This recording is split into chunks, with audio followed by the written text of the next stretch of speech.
Step into the lab, lights hum like a starship dock. Pine logs stacked like data banks in a cube block. I calibrate climates while the timeline bends. Writing fungal code loops only mycelium sends. I navigate ecosystems with instinctive precision. Every egg played a portal to a parallel vision. Menaships spin up like reactors at dawn. You want a culture revolution, then you better respond. We fracture the boundaries of the natural order. Make Reishi bloom sideways like a space-time border. I'm an Appalachian alchemist, wild ridge born, with a druid's intuition and a mind full of spores.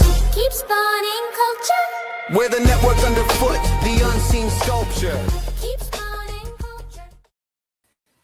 Hello, and sound check. It works. All right, we're live. What's going on? We are gathering people. Looks like. Oh, sorry to hear that, nerd. When you go back and watch this, just know you are missed. I hope everyone's having a good Thursday. It is beautiful weather outside. I am absolutely planning on taking the laptop out there here in a little bit, and we will go look at some of the stuff that's coming up in the garden.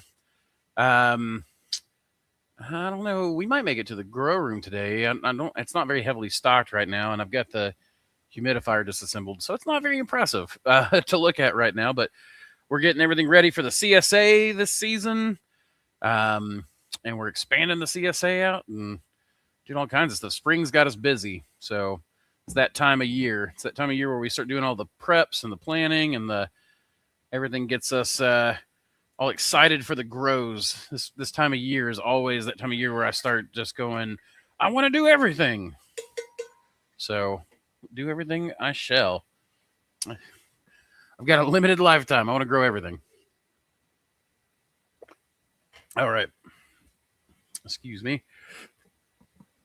But yeah, we'll go outside. I'll have me a cigar, and we'll just, we'll have a peaceful afternoon, I hope. I've got some cool stuff I want to try, but I don't have, that's my cinema camera.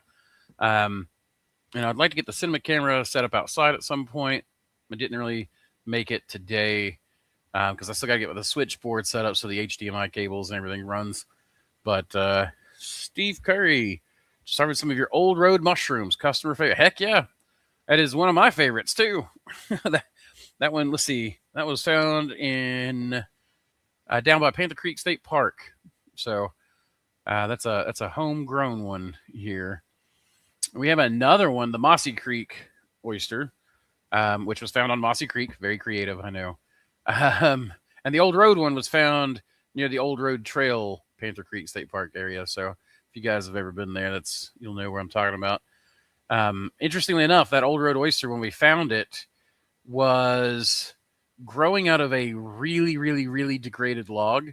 And it was just a little tiny mushroom that had mostly been eaten. And you could tell that it was just not getting a very good flush. So it was either like this oyster patch was, the mycelial patch was losing to the degradation of the log, and it was just on its last legs, or it was a small colony to begin with. And a squirrel or something had eaten like most of it. And it just ended up being one of those things that really came about really nicely, even though it didn't look like much in the wild. So, so even though it didn't look like much, it definitely, you never know what you're going to find out there. Like mushrooms that you bring from outdoors never end up looking the same. So you have to grow it to know if it's worth anything, because you cannot judge almost at all based on the characteristics you see in the wild. But OPA Laka in here. What's up, Blogger? So OPA, like the Outer Planets Alliance, like those guys from The Expanse. The Old Road is a phoenix oyster, right? Well, yeah. I mean, if you're using, so phoenix is a common name.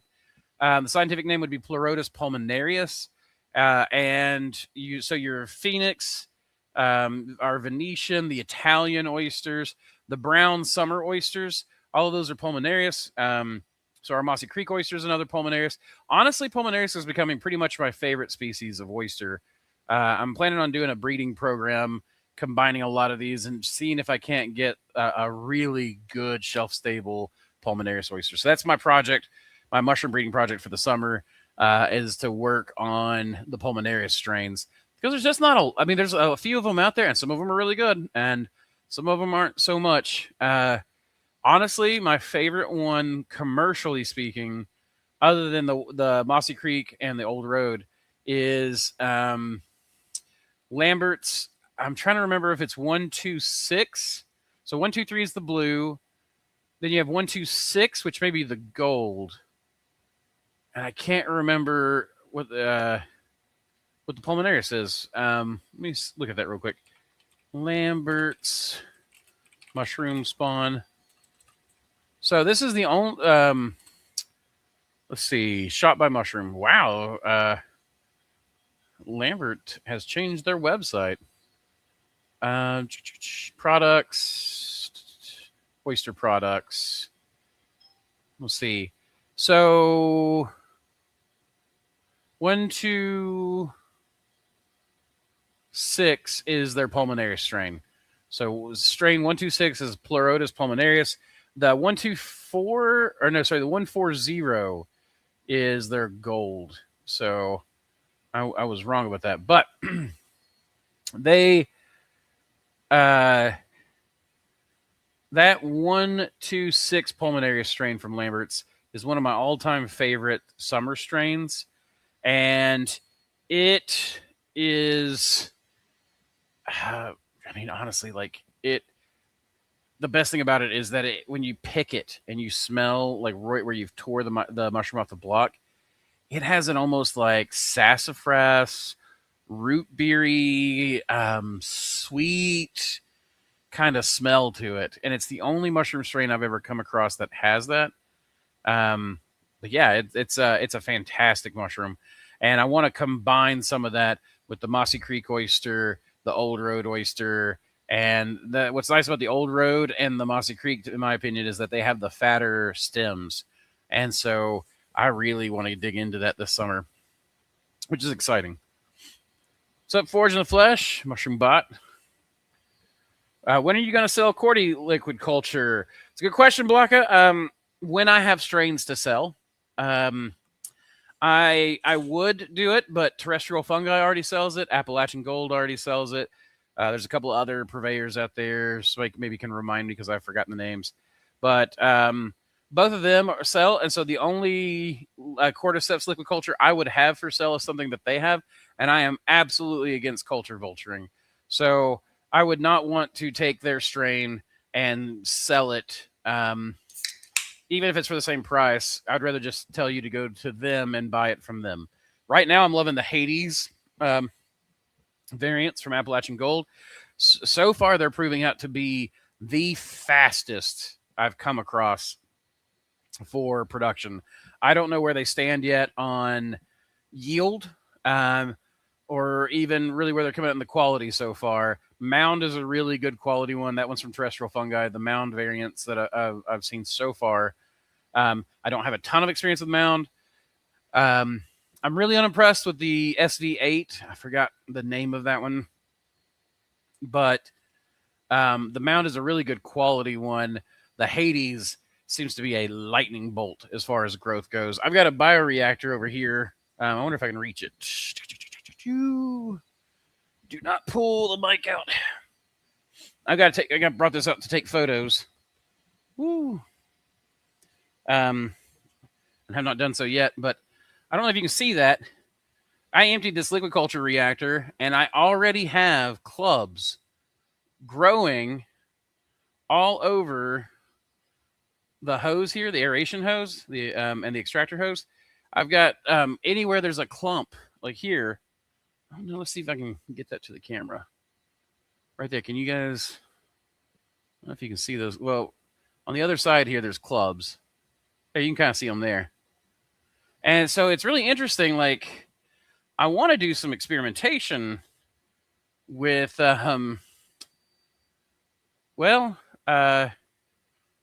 with fruiting liquid culture concepts, right? The interesting thing to me here is that it's just growing on whatever's left over. with the liquid culture, and I wonder if the robbing it of nutrients or changing the environment like that is, I don't know. This is going to require some experimentation. Um, it's blowing my mind because I emptied this and the bags are turning orange already, but none of them are clubbing out as aggressively as the liquid culture is. Now, I use a really rich liquid culture, so I think that that might be part of it, is that I use a ton of amino acids, some minerals, vitamins, and things in my liquid culture mixes. Um, and not just like a basic sugar recipe like a lot of people do. I use a really high nutrient and curated nutrients. I'm sorry, I told you guys wrong. I told you wrong. I said it was the Hades that I was in love with.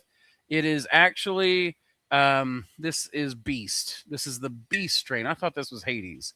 So the Beast is the one that I am falling in love with. That's so aggressive. I apologize for misspeaking there.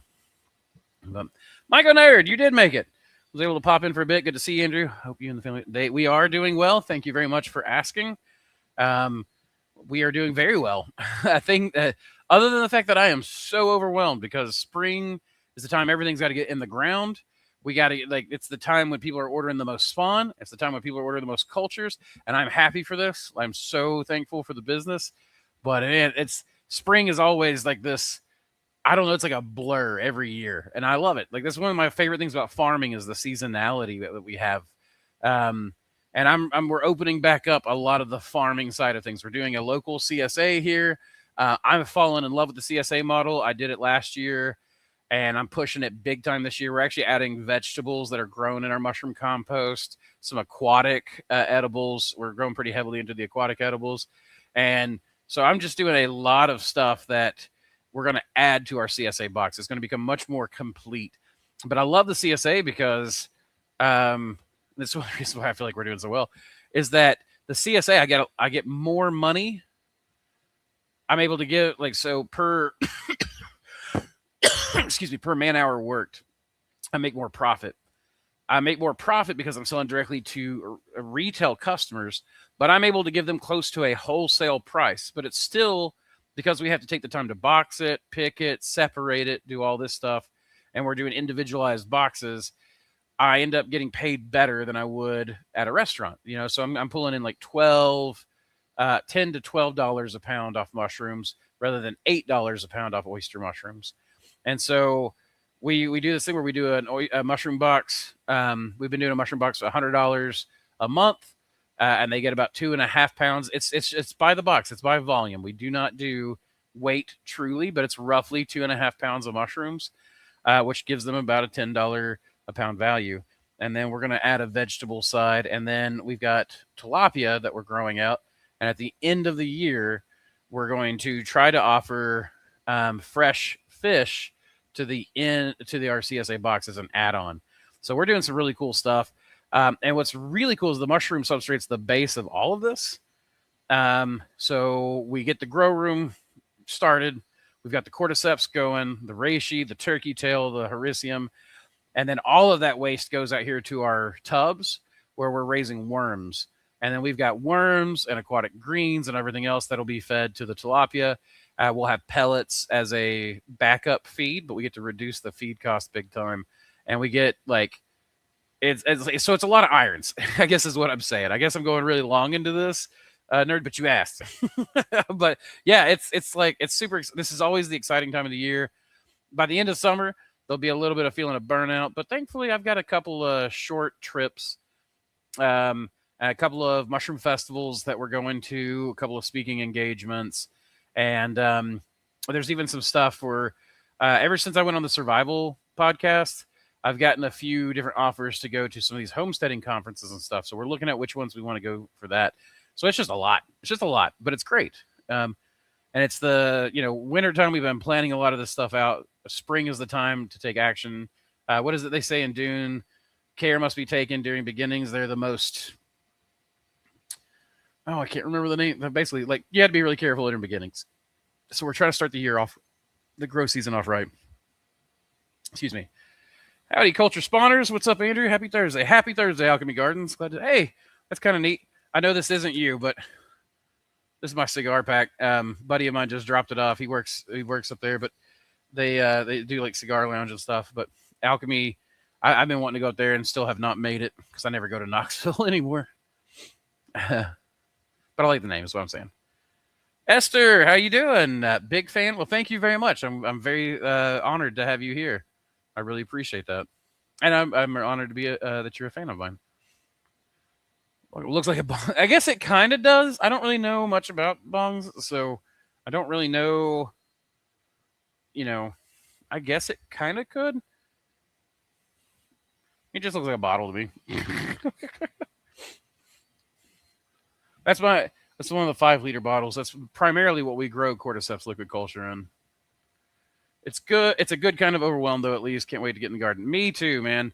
I definitely have some just weird stuff that I've not talked about.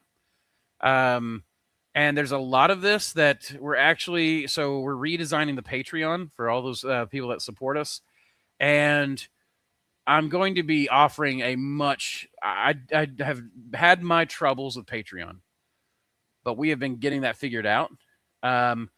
And I'm actually thinking that this is a good opportunity to just revamp the whole thing. I've been trying to look at it a little differently than what I've been thinking out loud here. And I appreciate you guys because you guys always let me think out loud on stuff and kind of give me some feedback. But yeah, we're planning on doing a lot of the stuff that we're doing and teaching it directly on the Patreon. So we'll have some cool videos coming out, some live streams, and then I'm planning on doing a lot of my behind the scenes, and a lot of my how-tos are only going to be accessible through Patreon. And we're going to show some things. So like right now for some of these people that keep baby fish or raise rare and exotic fishes, they need what's called infusoria, INFUSORIA, infusoria. It's basically a bacterial soup. And what I have found is that the mushroom sub is the perfect food to make infusoria. It's incredible. And then that ties into so many other aquatic feeds and insects, crustaceans, and things like that. And not just the worms and the mealworms and the black soldier fly larvae and everything else. Like there's so many other things that I didn't know or realize until I did them accidentally. So it's super cool. Like there's even more going on than that, but we're going to teach a lot of that stuff. Glad I asked. You always got some fascinating things going on. I love hearing about it all. Well, thank you very much. I appreciate it. I'm always afraid I'm too eclectic. I'm always afraid I'm too eclectic to be profitable. But it's what interests me. My ADHD, like I've just, I used to try to stay in a lane and try to, do what I was supposed to as far as the channel goes. But at this point, like I'm just so interested in everything. And it makes me happy to be interested in everything. And it makes me happy to share that with you guys. And I would rather live that authentically. So I appreciate you asking about it because it allows me, it gives me permission to kind of be authentic that way. So what's up, Mr. Woody? Glad to see you on. I hope the weather's treating you nice because it sure is treating us nice down here. Narwhal up. I like that name. How is your tissue culture hobby going? It's going really well, actually. Let's see. What can I talk about? What do I want to talk about as far as that goes? Because there's definitely... So I'm doing a lot of things plant tissue culture-wise. I came across hormone treatment. Hormone sterilization has actually been one of my big bottlenecks. And I just didn't realize that there was a much better tool for sterilizing plant hormones than what I had been doing. What I had been doing was annoying, and I did not like it. And on the small scale, it was okay. But if I ever wanted to do it large scale, I needed something better. And I finally came across, overcame that bottleneck. And now that I'm doing that, I'm about to hit plant tissue culture pretty strongly. That is definitely going to be one of the things that we're doing. I actually had some meetings here in town with some plant providers and hatchery owner and things like that. And so we've got we've got some things that we're creeping up on that we're going to take a little bit of time to figure out some more infrastructure. And then, but at that point, I mean, Samantha's got the plate game down, and the agar game down. I mean, she's pouring 200 plates every half hour, that we, anytime we sit down to make them. So that is like, that allows us to mass produce these plant cups, is I guess what I'm saying. I do need to go grab some of the deli cups. I think those are going to be better than the large ones. I was using the large ones, and then I had a buddy of mine that's in the plant tissue culture world be like, "Dude, those are way too big." You're and I was like, "Oh, well, I guess I'm just used to thinking volume." What's up, Falcor? What's up, Andrew? Glad to be catching a live hope. Alive. Hope all is well with you and the family. It absolutely is. Yeah, what I was just saying is that it's good, but we're kind of we're doing spring cleaning of the warehouse. I'm getting the RV ready for travel. So like I'm actually gutting the galley out right now and rebuilding the galley in the RV so that we can go to some of these mushroom festivals. I'm gearing up the Brody and I are going to have to climb up on top of the roof and cut a hole in it and put a flashing kit through, so that we can have a wood stove in there.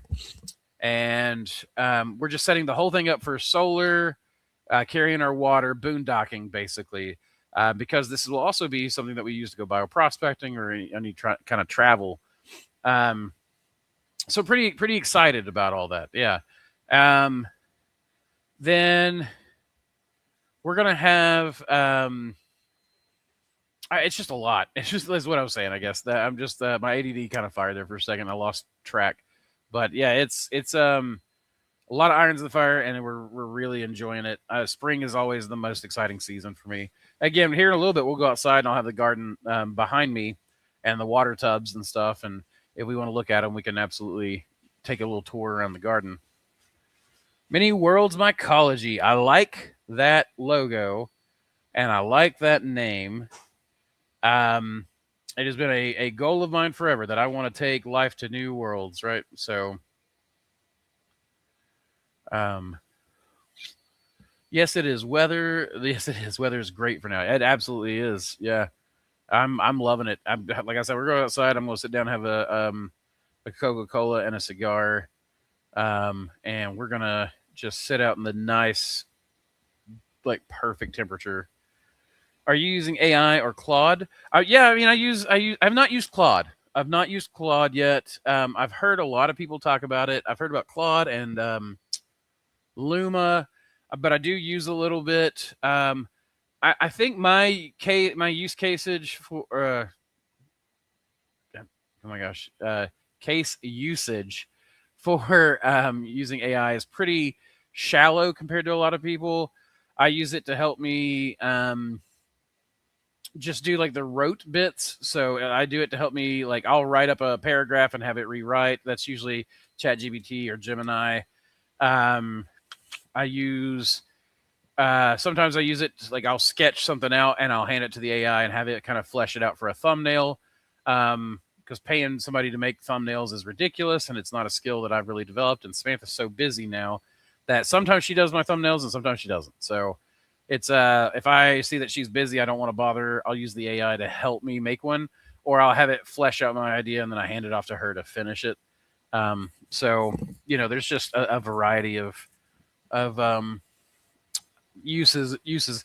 The biggest use I have for it though is just for research. Like I have it pull studies and things like that. So I'll ask it questions, bounce ideas off of it, and then it will direct me toward, like I'll be like, what's your sources for this? And then I'll go to those sources and I'll try to figure out stuff. So, I do use it fairly often, but I think my use case is just a little like I'm not mass producing videos. I've played around with the video stuff a little bit and it's kind of fun.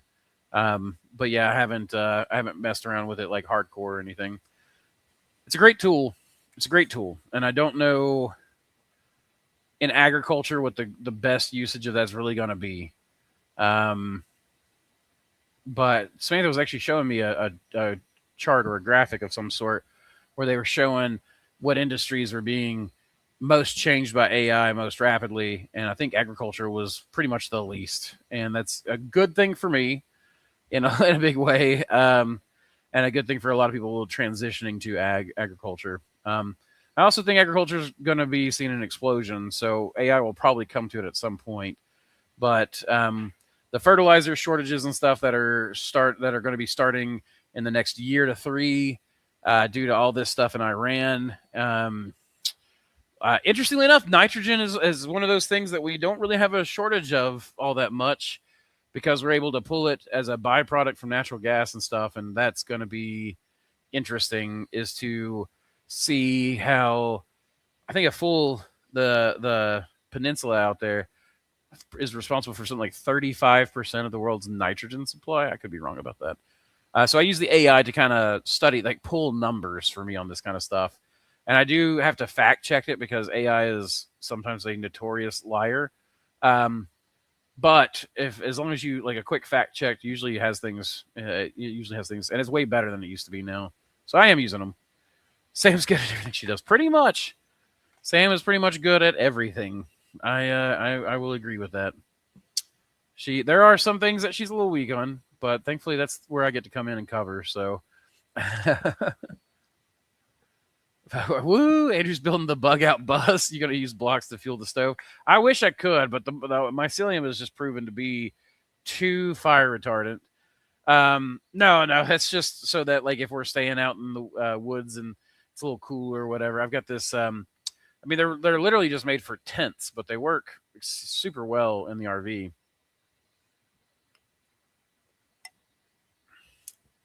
But yeah, it's the. I guess it's a bug. It could be used as a bug out bus. I mean, if it's a boondocking thing, you could totally use it as a bug out bus. It's just that most of these festivals don't offer electricity or water hookups, so they don't offer electric or water hookups, or if they do, they're typically limited. So like when we went down to Georgia, I think they had 4 of them.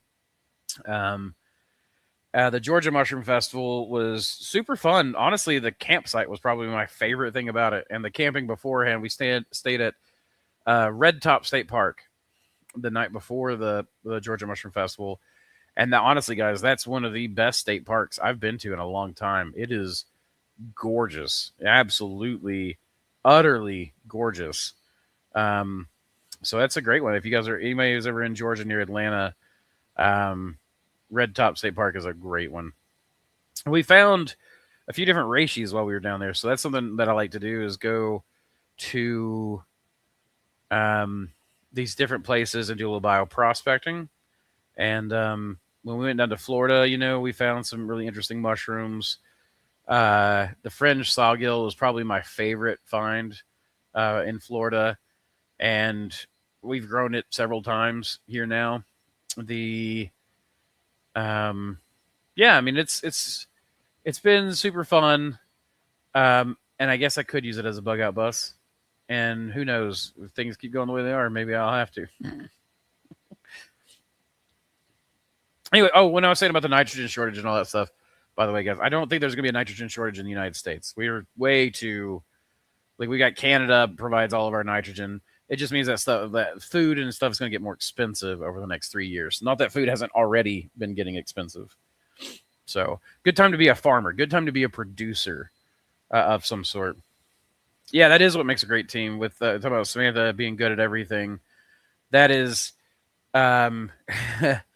we cover each other's weaknesses really well, and it does make us a really good team. I feel like in a lot of ways. There's a couple of shared weaknesses that we have to be careful with. Both of us are weak at customer service, so that's probably our next hire. Our next partial hire is going to be trying to find somebody that can help us respond to stuff faster, because we're so busy farming and doing stuff. And it was great when we had Jackie answering the email, answering the phone, always making sure orders were fulfilled faster. That, Samantha's doing lab work, I'm out in the garden, or vice versa, and we're trying to get things going, and it means that emails slip through the cracks. So there's a couple of shared weaknesses that we have, but we're definitely working on them, and we do cover for each other really well. But do you ever travel out of state for mushroom foraging, like far? Well, yeah. So I mean, like I was talking about just now, we do. I don't really go specifically for mushroom foraging exactly, because we do so much around here. And usually I find that it is easier to have people in those localities mushroom hunt and then send samples to me for cloning, or for me to receive already cleaned up versions from their lab and do the trade like we do. Because I'll trade them, like a BS26 syringe for one of their wild oysters. And that's how we collect a lot of our out-of-state wild genetics. Now, anytime I go on a trip, I'm always out there looking. And I do carry in the RV, I have a mobile laboratory. The HEPA filter is solar powered. The, like off a battery bank.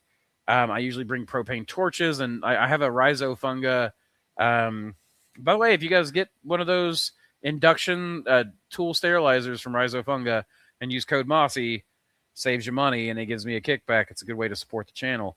But I don't carry that with me in the mobile lab because my electricity is solar, so I try to conserve as much of that as possible. And we typically use a gas torch. But actually, much like that one right there. That's usually the one I use in the lab. But it's out here because I don't ever use it in the lab anymore because I use the rhizofunga tool because I like it so much more for the indoor work. But yeah, I absolutely do. Like I've collected mushrooms for Georgia, from Florida, Tennessee, South Carolina.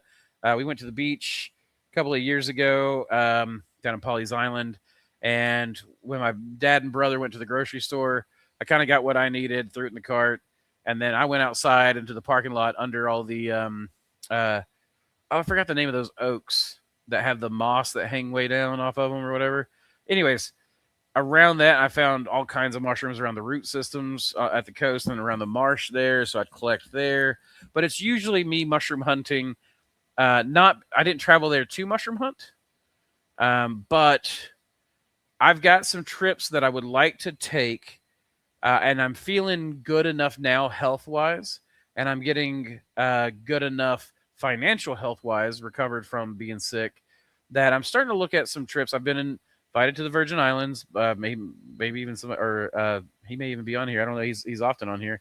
And some other people I've been invited to a couple places in the Pacific Northwest and Michigan and places that there are some really interesting spots that it would be cool to go and film mushroom hunting.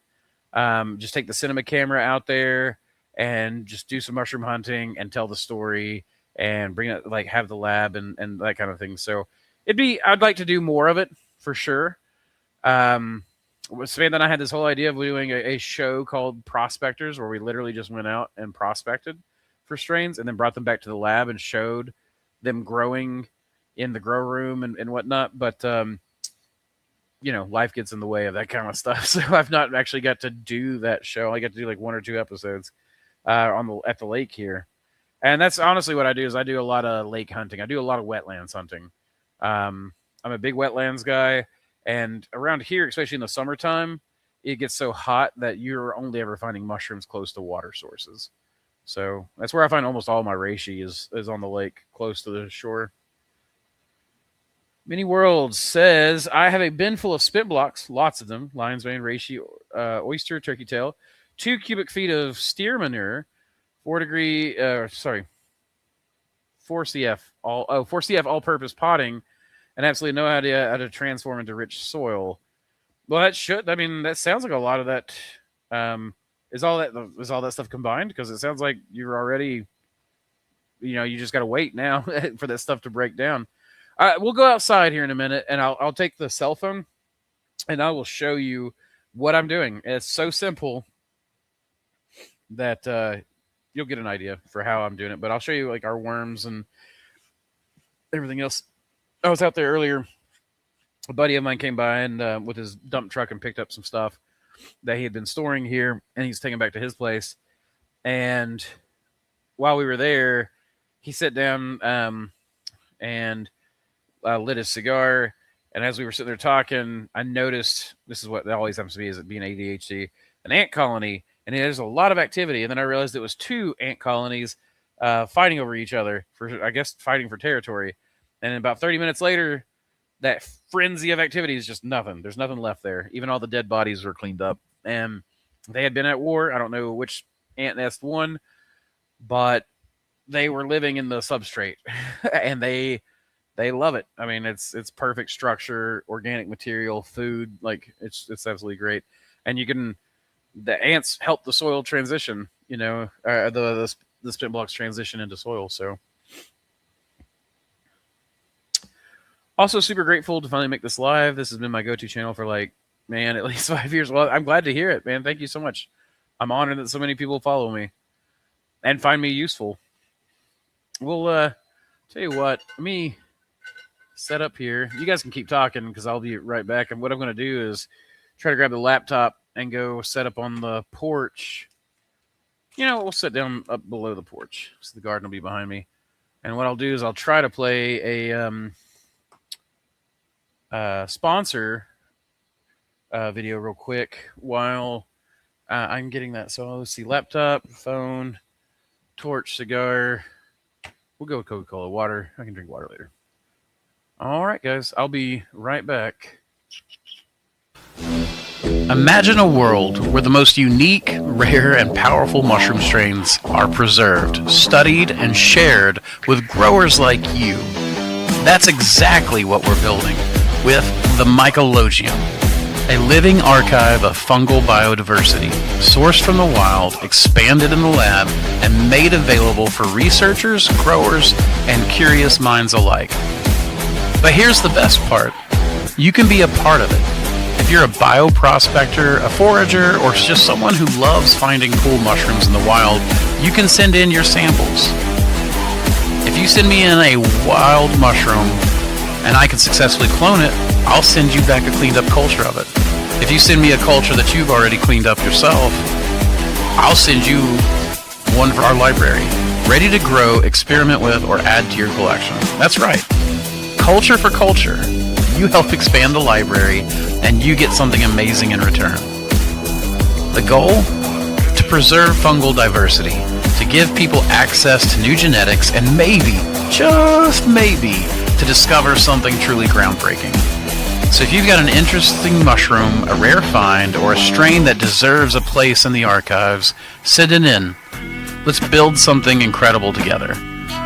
The Micheloseum, preserving fungal biodiversity, one culture at a time. Want to learn more? Hit us up, shoot us a message, and let's keep spawning culture, y'all.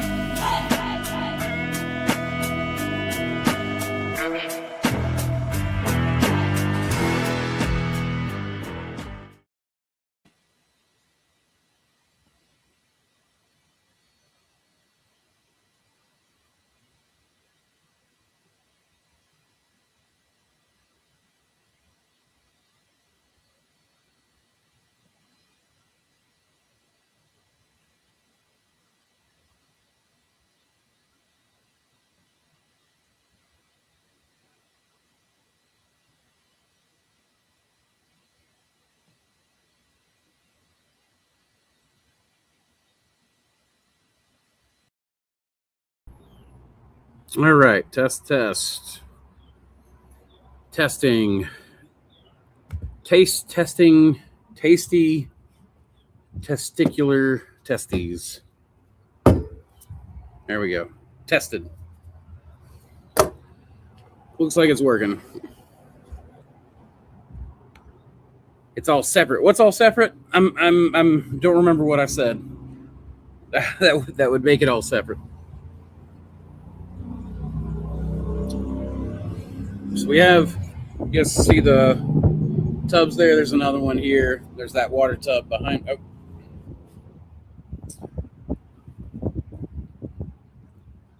And we have so much more plants coming and growing and, all kinds of stuff. So we're putting a lot of work into getting this up the way we want it to work. And it's going to be pretty slick, I think. Let me know if is the wind too much. StreamYard usually does a pretty good job of pulling all that stuff out, but it is pretty windy out here, actually. So,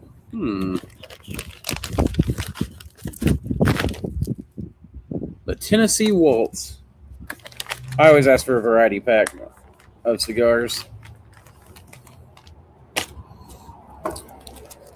So, are you doing fish, or could you in tubs of that size? Could what of that?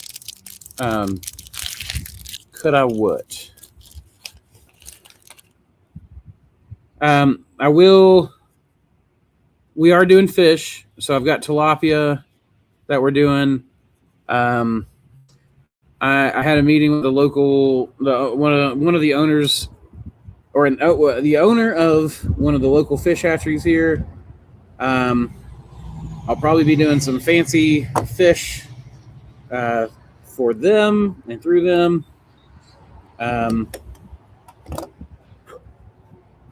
And we'll have all kinds of I don't know, little differences and stuff. I plan on doing about 150 tilapia this year for my own personal freezer. So I'll grow them from, little baby fry all the way out to the adults. And by the end of the season, I'll butcher them, fillet them, vacuum pack them, and then probably freeze them. And then we like to just smoke them on the smoker. So, but yeah, I'm absolutely doing fish and plants. I actually haven't built, so these tubs will have plant trays. So much like, and we'll go look at it here in a minute. So much like this one's got my little plant tray setup, it's just flow through trays. I'll be doing more trays on each one of these tubs, and then they'll be stocked as well. Those IBC totes back there are where I'm doing a lot of the tilapia at. I can fit about 75 tilapia per each one of those tubs to about, I can go probably 3/4 of a pound to a pound. We'll see if I do them all to a pound size.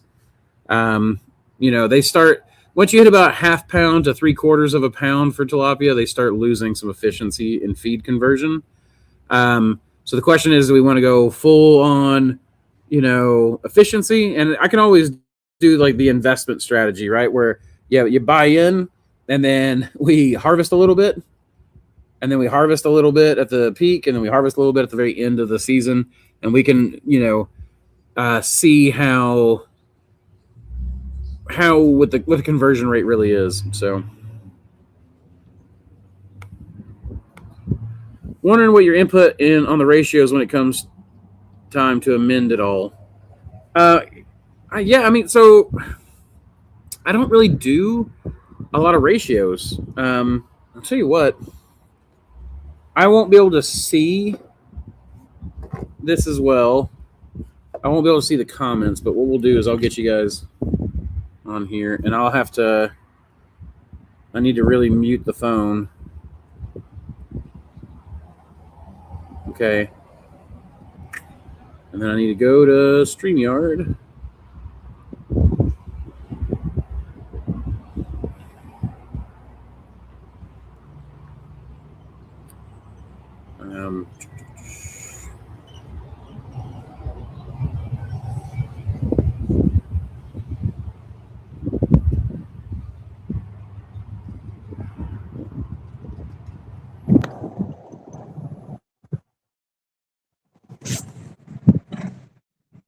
All right. Tests. It seems like you guys can see. Okay. And I can kind of see stuff, but not super well. So just be aware of that. That I'm not ignoring you. I just can't see comments very well on the cell phone one. So first, we'll go down and answer mini worlds. So right here, this is kind of just one of our compost bins. We've got everything from coffee grounds to eggshells and carrots. This is just some, I forgot the name of this. It's just a weed that grows up, in gardens and stuff. I think it is an edible weed, but so you got all the spent oats here, the coffee filter paper, and right there, you see I barely moved that, and there's worms. And we just pile blocks and food in here. I don't really worry about ratios. We just worms. The further down I go, the more worms I find.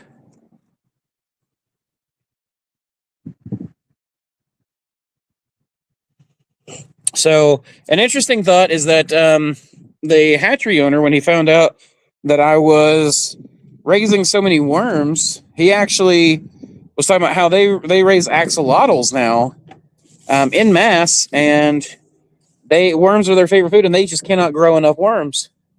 And this is before the aquatic vegetation goes on here. And the aquatic vegetation, look at that. You can see the ground seething from worms right there.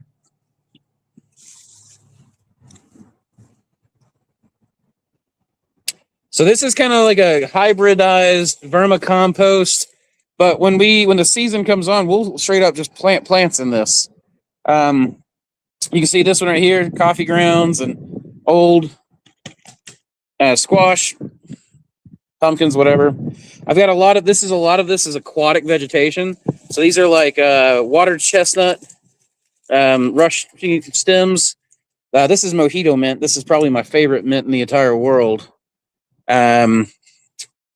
This is from the lake bed. They came off the kids' bikes, and we just added it to here. This is a fig tree. This is one of my orb weaver spider eggs sacs. I try to raise as many orb weavers as I can. They do a great job of taking care of pests. So in here, I've got everything from old Brussels sprouts to poplar bark, old carrots and coffee grounds, mushroom blocks, grain spawn that was contaminated, we couldn't sell. And then let me see if I just right there, yeah, there's worms already. Mold and shiitake blocks. You know, and you can always tell like the side that was down, because the side that's down is still soft and breaks apart. Still smells like shiitake too. But this will break down. They get a little warm. If you open that up and then put that face back down, worms will get to it. See about these. These are turkey tail blocks. Hey, look, there's worms. They'll actually tunnel into the blocks. So, again, I can't see comments, so I hope I'm not ignoring anybody. We're doing raspberries. We're trying that in here. We just try a lot of different things to see how well they work. All of this is spent mushroom substrate, and these are the aquatic gardens that we're doing. This right here is a duck potato. This is a really tiny one. They get way bigger, but you can even see that we've got worms in these bog gardens. They like to live on these mounds that come up, and this is all just spent sub. It breaks down really nicely. And because these plants like water irises, sweet flags, duck potatoes, all this stuff in nature grows in high organic matter marshes and the like. So they end up really loving this material. The only problem is that it can get a little, you get methane bubbles build up. So I throw what are called Malaysian trumpet snails in here to just dig through. And they just constantly dig tunnels through the substrate. This is our water chestnut bed. You can see there's some rot going on. I've got filters in here that I'm seeding with bacteria.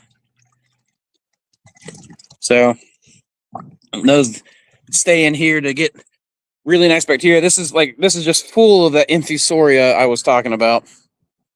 Let's see, there's probably a lot of algae in here, but there's going to be a lot of duck potatoes, I'm sure.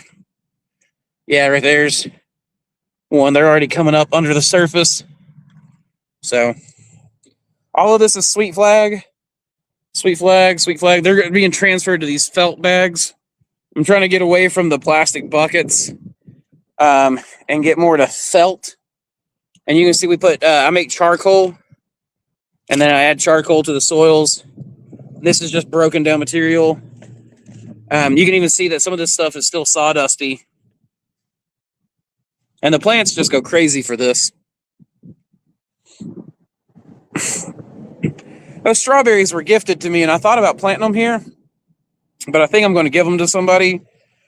I just don't have room for strawberries, even though I think they would do pretty well. These are all duck potatoes, and you can see, oh yeah, right there's all the worms. And there's just these duck potatoes, they really take over a bed. And this is all just muck and spent mushrooms. So there's a bigger duck potato. And what you do when you want to harvest these is you can literally just go and kind of mash up the bed at the end of the year, and they float. They'll float to the top of the surface. That's bloody duck. So I rot down stuff in a variety of ways. Right here, I just stirred this up. Look at that. You can still see old substrate. It rots down slow, and it creates methane. So you need vegetation that can live where it's rotting. It's anaerobic in some places. So you need plants that are adapted to these kind of conditions, which is why I like so much of the aquatic plants. We'll be doing a ton of aquatic flowers this year. So I don't even have we'll have this whole parking lot set up with pallets and totes. And that's kind of nice because we can move them around on the pallet. That right there is water spinach. And I've got water spinach all over the place. We've got water celery, water cress, and all kinds of stuff. So there's a good one. You can see a lot more of the charcoal there. This is a newly made bed, so it's got kind of scummy, but it's got some of the substrate still floating around in there. And then these are all, like I said, bloody duck, sweet flag. I inoculate logs with spalting strains, so that's walnut, and I've got turkey tail in it. I've got oak, shiitakes, oysters, flaming dragon fungus, all kinds of stuff. And I put them here because we harvest all of our wastewater in the op, and as long as it doesn't have bleach or anything in it, we bring it out, we pour the water in the bins or on the logs. And you can see I've got a lot of muck here I got to shovel up. Oh, look, that produced a mushroom when it was out here. So these are some of the old buckets right here. And then we've got shiitake blocks, oysters, everything's breaking down. I put pieces of wood, waste wood in here. Different animals, organisms love it. The fungus will continue to eat it. I'll throw wine cap in here. Wine cap will actually survive a lot of this. And then just when I'm working in the garden beds and stuff, I'll just come through and kind of tear them up. But there's old oyster. This camera's reversed. I need to get in the settings and actually reverse it. Some of the roses survived. Some of them didn't. To be fair, I didn't really take care of the roses. I just kind of abused them. So whatever rose survives the abuse will get to live here. This is a great plant called parrot's feather. And this parrot's feather I got right down at Mossy Creek. I literally just walked out of the parking lot down to the creek, and there was the parrot's feather, and I picked that up. And no surprise, it grows better than any parrot's feather I've ever grown. I guess because it's acclimated to this area. So right now, these are new green water tanks I'm setting up. So we're growing algae, and then I just seeded these with an organism called moina. It's like a water flea. I'm heading back to the computer so I can check on. So we gotta get back over there so I can see your comments. But this one is a little later. I haven't put the leachate. Oh, I should show you guys how I make the leachate. This, you're probably not going to see them. There's little white platinum rice fish in here. And they're hiding under these sponges, mostly. But this is another green water tank, and it's been seeded with moina. But I'd say those rice fish are probably eating all of the moina. Let's go down and look at how I make the leachate. Oh, actually, I don't know if the Wi-Fi will reach there. All right, we're going to see. We're going to see if the Wi-Fi will. But I'll explain it to you as I'm on my way until I see there's a problem. See, we got another bed, pickerel rush, water irises. And then Samantha came up with the idea, we're going to plant stuff we're gonna make hanging baskets and plant them on the edges of these IBC totes, and like grow cucumbers on the sides and let them trail up. That'll shade the tanks for the tilapia. And if we might even put them on the top, let them grow down and around as flow through filters, because I think the cucumbers will like that water flow through. Got a plant. I was trying to find that other big bunch of bloody, Doc. There it is. So I cut the IBC lids off, and then that right there is an IBC tote where I've cut the top of it out.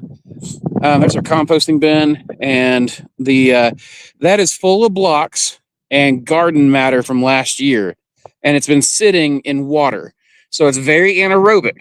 Now, it also means it's very rich. So I put these IBC tote lids on the bottom, and I allow them. I just open the bottom of that IBC tote at the beginning of spring, and it makes this leachate. Excuse me. And this leachate is incredibly rich. So I'll literally take like a 500 milliliter flask or a 1 liter flask, and I'll just, collect some, bring it back over here to these green water tubs. I don't really need it for these tubs where the mushroom blocks are breaking down, or I'll take it to the indoor fish tanks. And I will take that leachate or worm leachate and pour a little bit in here, just a little bit. And this one was the last one that's been treated with leachate, and you can see how green it is. And then I have algae growing inside. I've got sterile algae growing in my aerated setup. That's Chlorella vulgaris. And then I feed that to these tubs as well. And then the Moina, I have population booms and explosions and then busts. And that means the population will explode, then bust, then explode, then bust. And then, of course, got regular bog gardens, which are just mushroom blocks, pieces of wood and stuff. That solar panel is doing my aeration. That pump has got it's an aerator pump and a battery. I've got a solar panel up here on the roof that does the flow through. The sun's going down on the other side, so you can see right here, and you can see I'm getting some nice hair algae, and the goldfish will love that. And then this is all watercress and hair algae. It's largely hair algae. And then I've got little floating gardens, and there are, I don't know, maybe 30 goldfish in this tub. And I've got some PVC pipes, pots, and logs in there. We have, let's see, this right here is cattail seeds. So this is cattail fluff. I got cattails growing everywhere in this system. So, and I like to do this, and we'll get a billion little cattails, and then I'll transplant them all over the place. And cattails are a really nice bog garden plant. You can see all this is mint. This was celery that we actually threw out in the tub over there, and instead of breaking down, it started leafing out. So we put it in here to see if we can root it. We got pepino melons. Got some sedum that I'm recovering. This ivy was almost killed by one of the plant nurseries, so they just gave it to me for free, and I've just been letting it go. This is purple plantain. I didn't even know there was a purple variety of plantain. And you can just see I've got water coming up here. There's a box under this mat of moss, and that mat or that box has got rocks and all kinds of stuff in it. And the water trickles out, and you can see now the moss has kind of covered it up. But there's a mesh filter in there as well, and it just collects stuff.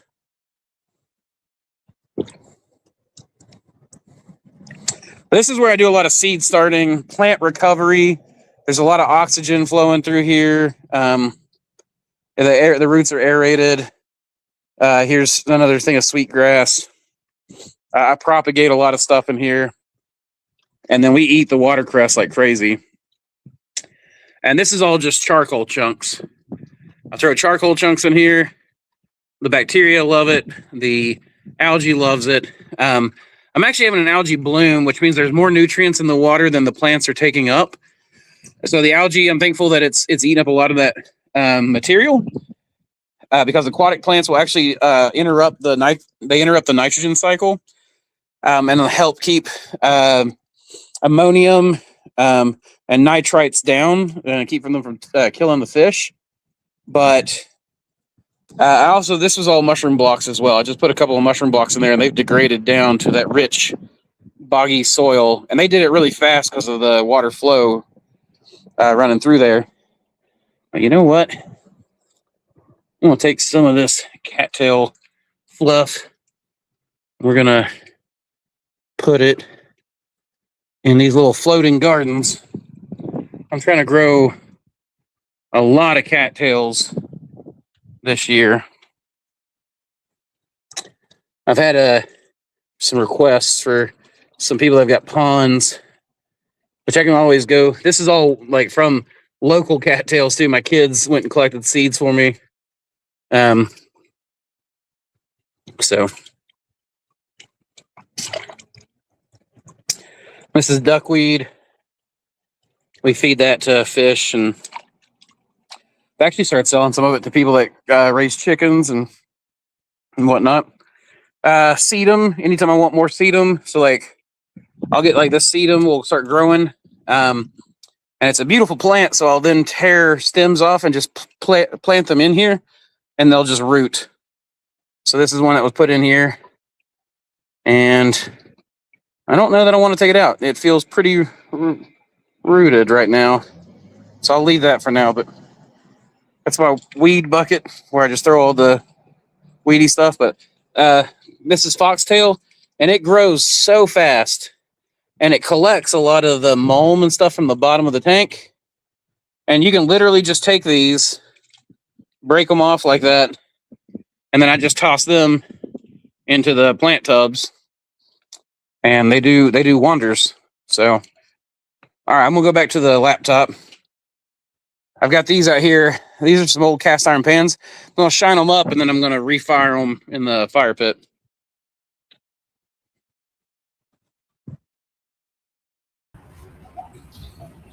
All right, I'm back. So sorry I couldn't see all the comments, guys. I'm gonna see what I can do here.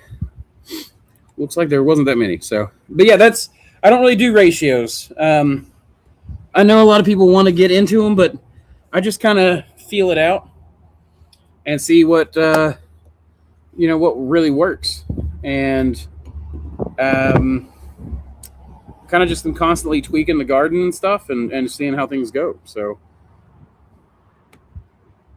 keep spawning culture, Hendrix. Thank you very much for that.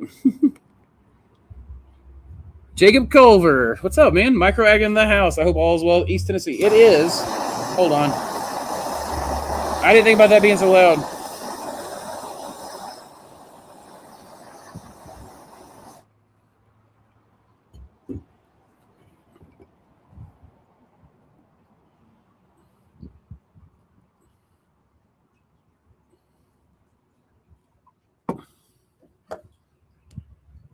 All right, so things are going well.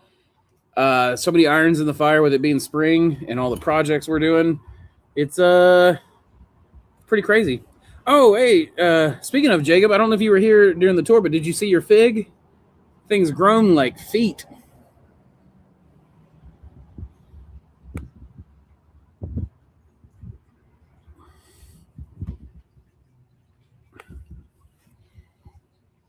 So I'm going to do a video series on all of this stuff. I've had people tell me that it's a good way to kill my YouTube channel. I've had people tell me that they think it's a great idea. So I'm thinking about going to my personal channel, just Andrew Reed, and doing all of the garden stuff on the Andrew Reed channel, and then releasing it in collaboration with Mossy Creek Mushrooms. So people will still know where to get it, but it won't be that. But then I don't know, because I'll be doing so many varied videos, and I'm going to do so many, then the Mossy Creek Mushrooms will get, very few videos. Which, to be fair, I'm only doing live streams right now.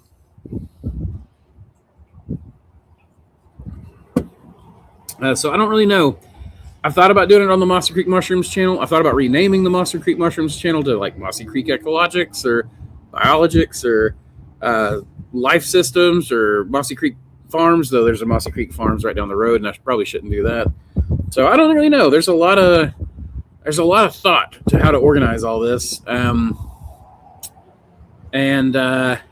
question is whether I keep going with the old Patreon or do I start like a new Patreon to support all of the garden stuff and then kind of transfer things over, since I'm now doing a ecological web. I'm trying to do ecology farming is what I'm trying to do.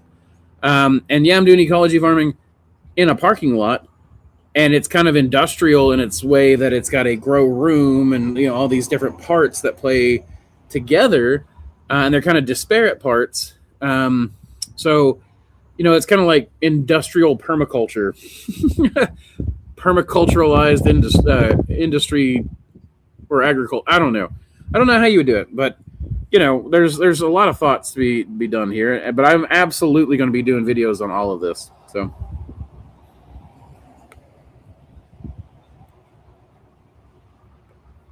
So Jacob, we don't actually replace anything because as stuff rots down and you pull the plants out, the soil actually, you know, as it rots, the soil comes down, and then you put more matter in. But also when you remove the plants at the end of the year from the tubs, if you remove the plants, which we typically do, to use for all kinds of things, you want to take those, they're taking a lot of the nutrition out, so you just keep adding blocks. That's pretty much it. I don't really find that I have to add anything. There are logs in the bottom of those beds. So what I do is I put logs in there first, filled it up with blocks, and the first year I put a layer of topsoil across the top. And that worked out pretty well. We pulled the drain plug so that water can just flow through, because they get water every day practically. And so you don't want them to get flooded.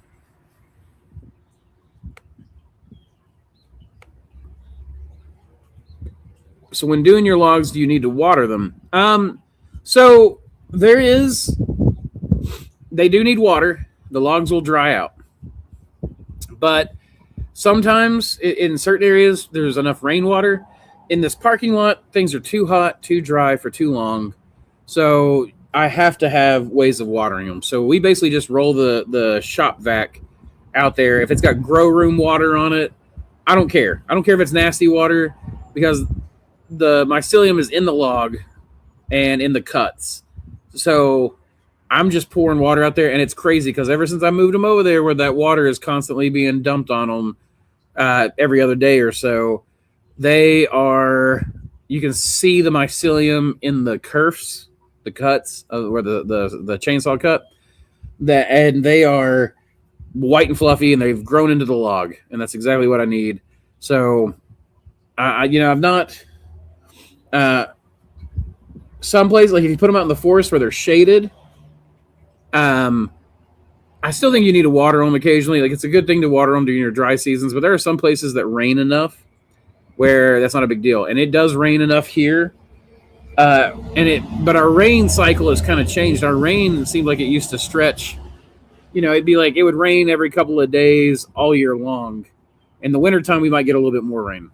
Nowadays, it's like there's a rainy season, and we get probably more water than what we had been getting before. But now the summer's coming, and we're starting to see a dry season. And, it's always, I guess, been the case a little bit, but it seems like it's shifted more that way, where there's two extremes rather than all a steady one. And during that time, you really need to, to go. Atomic Gamer, yo! Hey, Scott. What's up, man? Glad to see you. Hope everything is going well up there.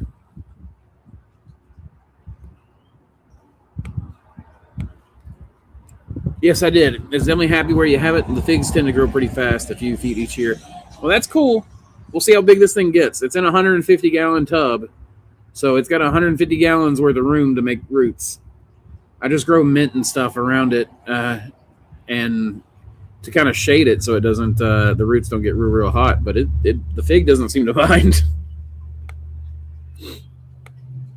That makes sense. I'm guessing it's the same with your aquatic beds too. So far, now my aquatic beds have only been in service for a couple of years, so there might be some long-term things. But the truth is that I'm constantly moving things in and out and around with the aquatic beds, right? So, like when plants grow into these aquatic beds, a lot of times they'll grow a solid root mat, and I have to pull those out, and I'll take like a tool, like a hori or a typically something with a saw blade works best, incidentally, for some of the thicker rhizomes.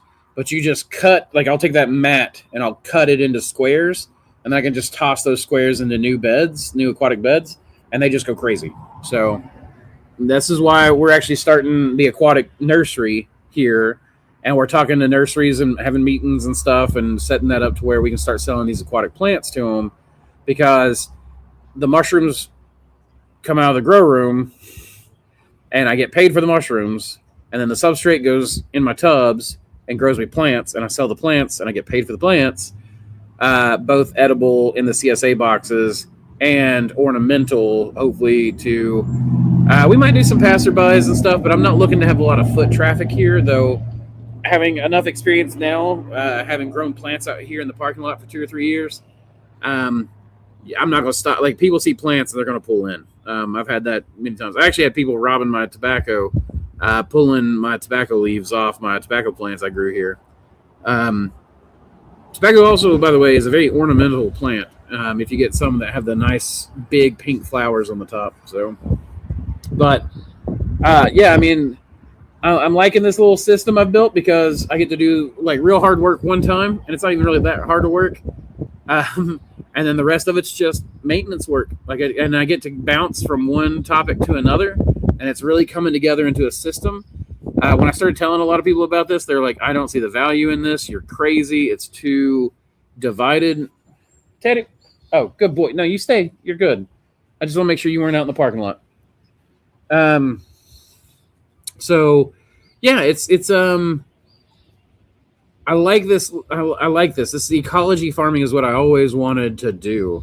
So I'm really happy with going with that. Oh, Scott, nothing came through there, bud. That's great. Compounding profits and reducing inputs. I love it. Me too. And vertical integration. I'm starting to get it. So we're starting up the microgreens as well for the CSA.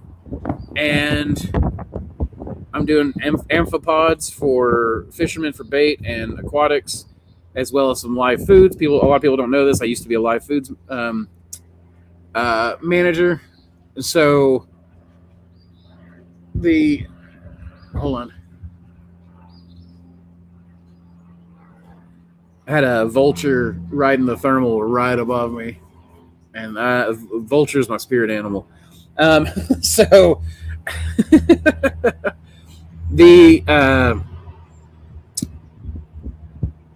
I like this idea of microgreens. We've done some experimentation with microgreen waste into the mushroom blocks. Of course, the mushrooms grow off of it great, and then you go from there to the spent subs, where you have aquatic greens like water spinach, water celery, water cress. You have aquatic other edibles like taro, which it's probably not a great edible for the Western palate, because a lot of people don't want to process it. But you get mushrooms, you get greens. You can do starchy crops if you want. There's water chestnuts. A lot of people actually really like water chestnuts. I love water chestnuts. They're super easy to grow. They grow in really nice shallow beds. And they like a little bit of mushroom substrate in there. You don't want to do too much or they get kind of foul tasting.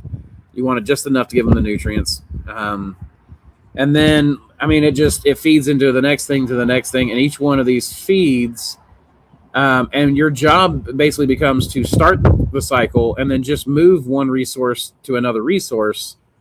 And the organisms do all the hard work. Like I like mealworms. I like mealworms for feeding mushrooms to mealworms and black soldier flies. Black soldier flies and red wrigglers are the easiest to raise, especially seasonally. Worms are easier through the winter time, though we grow them here in the summer all the time. Red wigglers are pretty tough, but then the black soldier flies go crazy, especially in that IBC tote that I showed you guys. The spent substrate tub or tote. And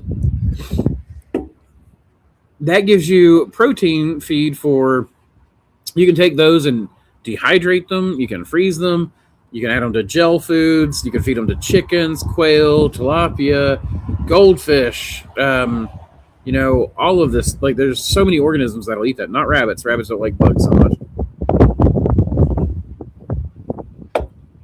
It becomes a huge food web that it's not no inputs, but it definitely reduces inputs.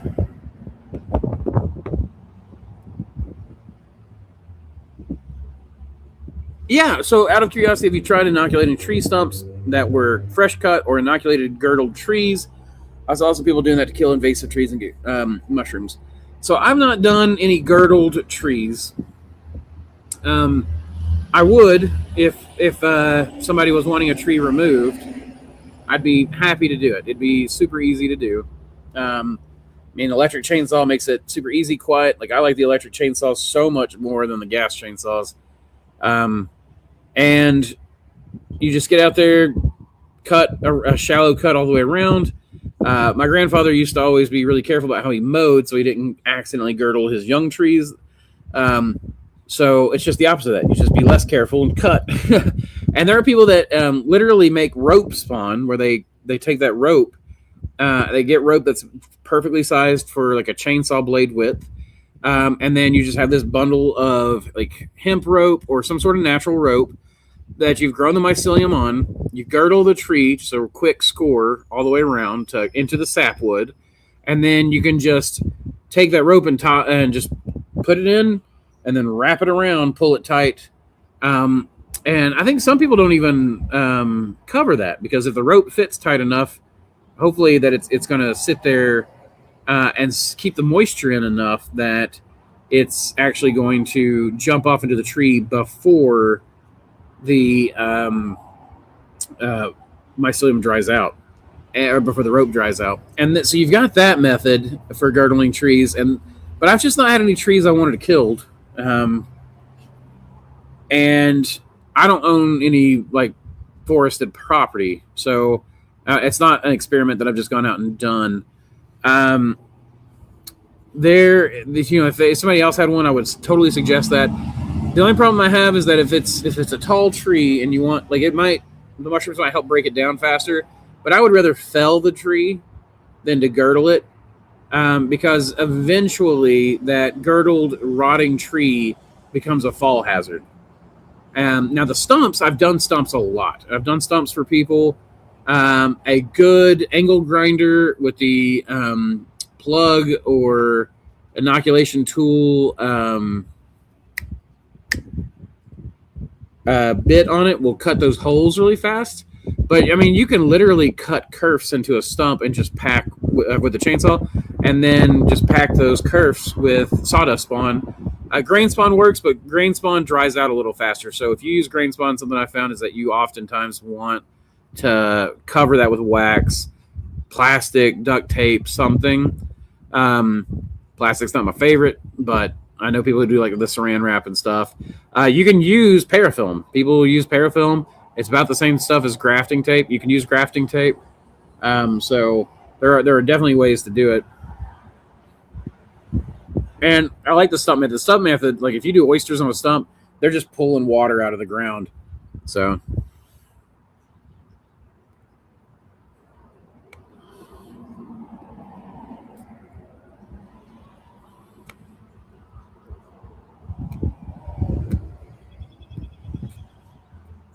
Hendrix wants to know, are birch logs any good for growing mushrooms?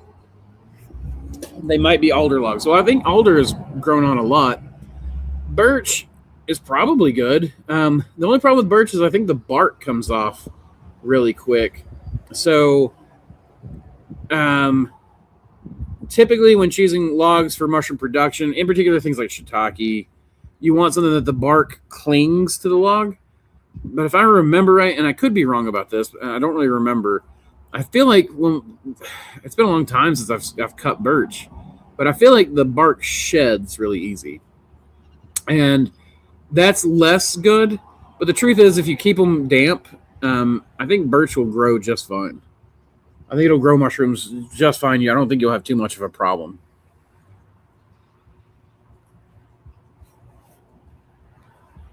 So give me a second while I relight this. Woo!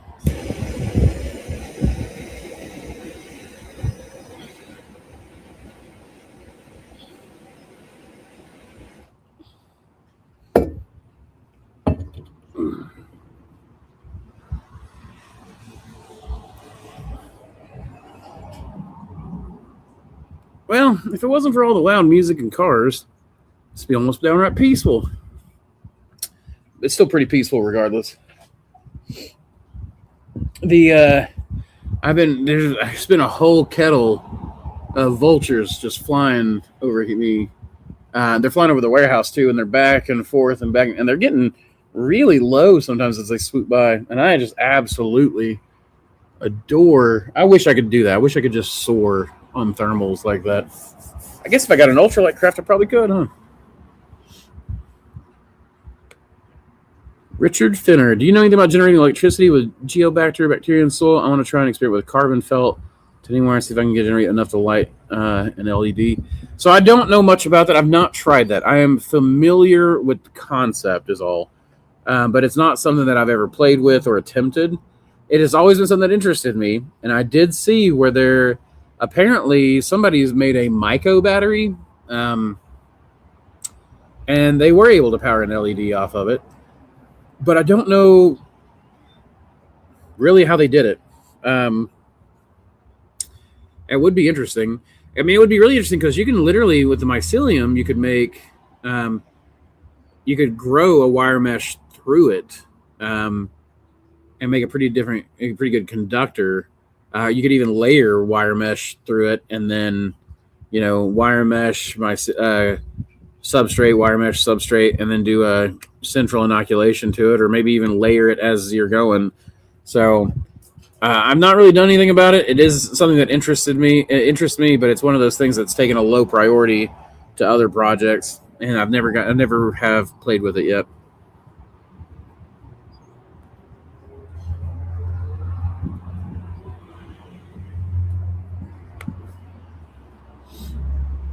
Let's see. Give me a moment. I'll be right back. We're going to do another word from our sponsor.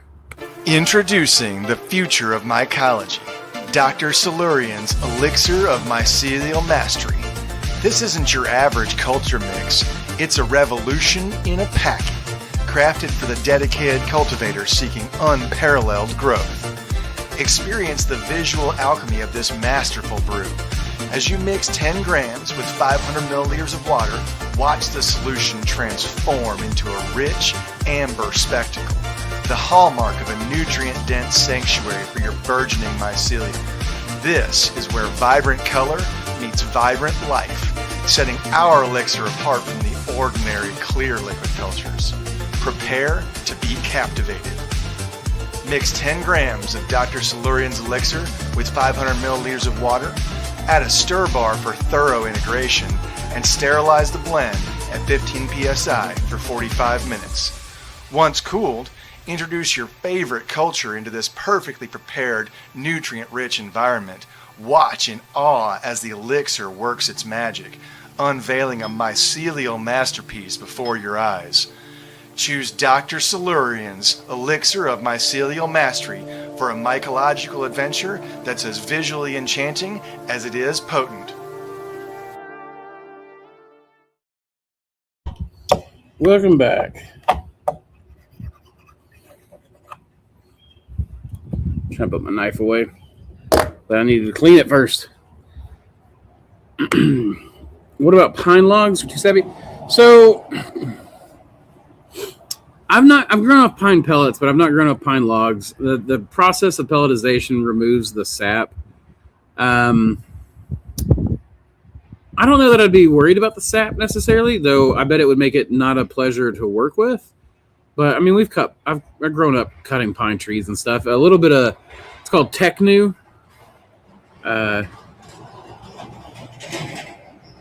It's called Technu, Technu. That stuff is a miracle at getting pine sap off. If you get into poison ivy, it takes the poison ivy sap right off. Technu is a wonderful substance for anyone in the forestry industry or outdoor enthusiast. That said, I don't know really anything about growing on pine logs. I will say I have I have an oyster that was growing on pine that was given to me by Ben Erickson. He found oyster growing on pine wood. The car just keeps sitting there. It's actually what I was looking at earlier. I don't know why they're just sitting there in my parking lot. But yeah, that's I would just try it. Honestly, I would just try pine. I think I would inoculate it and then occasionally slice a cookie off the end and just see if I can see the mycelium growing through it, because I bet pine would support growth if you got to it early. But I am worried that the antifungals would make it grow really slow to begin with. But I know, like, I've seen fungus, like I saw spalt, black line zonating spalt in cedar not too long ago, a few months ago. And that really surprised me because I don't think I've ever seen spalted cedar before. For all I know, it could be really common. But I did clone a couple of mushrooms I found on there. And so they were polypores, but I halfway wonder. Now, granted, that tree was down for 2 years or so before we milled it. So yeah, I don't know. Pine might do it. If cedar will grow stuff, some white rots, I bet oysters will grow on pine. Now, I do wonder about the flavor. If pine would change the flavor at all. Richard says, "Okay, I'll let you know." He goes, "Yeah, please do, man. I would love. Yeah, if you're going to try and experiment with it, let me know." I've heard of biological batteries. I even know that one of my favorite books, the one I always talk about the space traders, A Deepness in the Sky.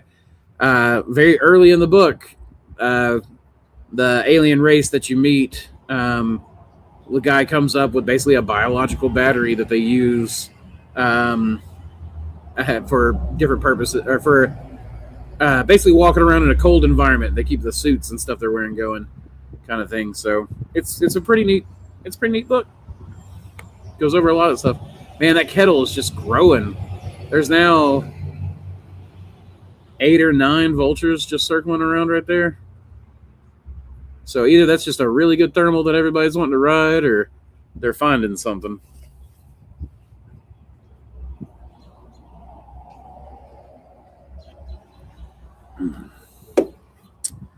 I'm really liking this polyculture stuff and the bioprospecting of aquatic organisms along with mushrooms. It's kind of got me to where I've been talking to some people, including Josh McGinnis, a little bit about freshwater fungi. There are also marine fungi, and that's something I actually want to explore and get to eventually, where I talked to the hatchery that's right down the road here is actually a marine hatchery. And I just went to a small part of their operation a couple days ago, and it's gotten so big since I worked there. It's so huge, just multiple buildings now. They're taking up like half the downtown area here. But I want to talk to them about growing some marine fungi even. I think that would be really neat. I know that there was some marine blight that was a fungal pathogen. That was a reef blight, I think. That was causing a bleaching effect, I think, on some of the coral. So that would be more of a pathogen, without one of growing interest. But another thing is I want to work with corn smut. So part of me wants to plant some corn here to grow out some corn smut and start working on the corn smut experiment again. Project Smut was a really cool thing to be a part of and work on and play around with. So, yeah, I mean, I'm really interested in all of these different things. It's hard to come down and coalesce to, a specialty. Can my specialty be a generality? Being a generalist? I'm a specialist at being a generalist.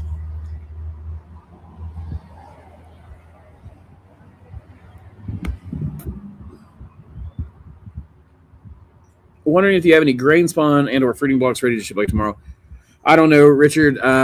Samantha knows the inventory inside and out. I help make the stuff, and but honestly, Samantha's pretty self-sufficient on all that stuff now. She pretty much makes everything and ships everything, and I help where I can at this point there. And she doesn't make everything, but I'm working, like she and I are working on different aspects a lot of the times, and inventory is basically her baby. So the biggest problem right now, I will tell you, is that we're trying to produce enough to ship everything out, and that's right now is the busy season, so we're probably pretty low on stock, maybe even behind on stock. So I don't know that I've got anything that could ship tomorrow. I think right now, for some people, it just depends on what it is. I think we got some moon pearls, but I could be wrong about that. We might have people waiting on moon pearls for a week.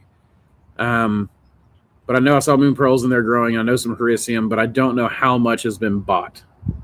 And for all I know, Samantha might be playing catch up. So, yeah, I don't really know here.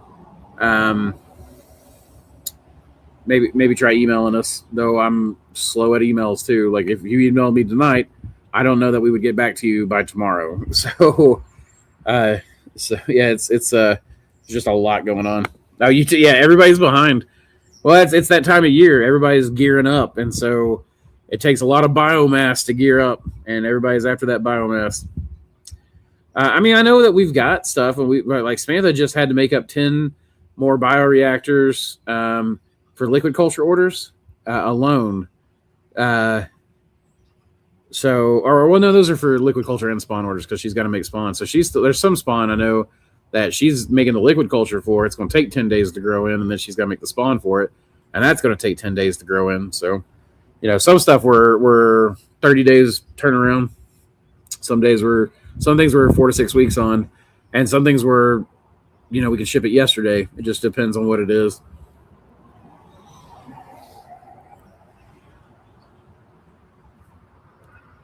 Dang it, I think it's gone out again. I'm going to have to cut that a little bit more, I think. But yeah, I mean, it's an exciting time. I think this year is going to be, like last year, I was sure that things were going to be a good year. I was right. It was a great year for me. I have a feeling that things are going to be even better this year.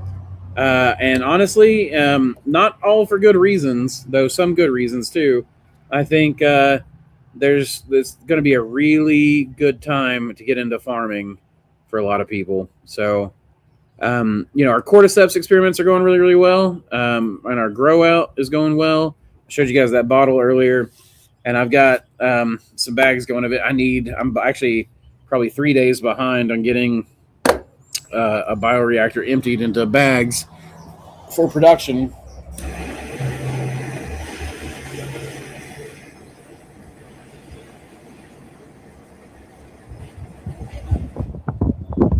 So, but I also need to make oysters. Actually, the kids are the kids are working tomorrow, not today.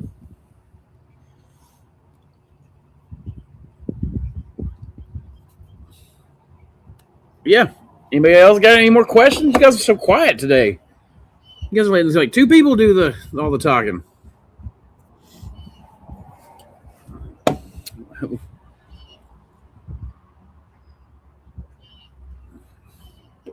I'm trying to learn to be okay with quiet. It's hard. It's hard for my brain to settle down sometimes and just be okay with quiet. I've been practicing being out here, meditating some, I was actually gonna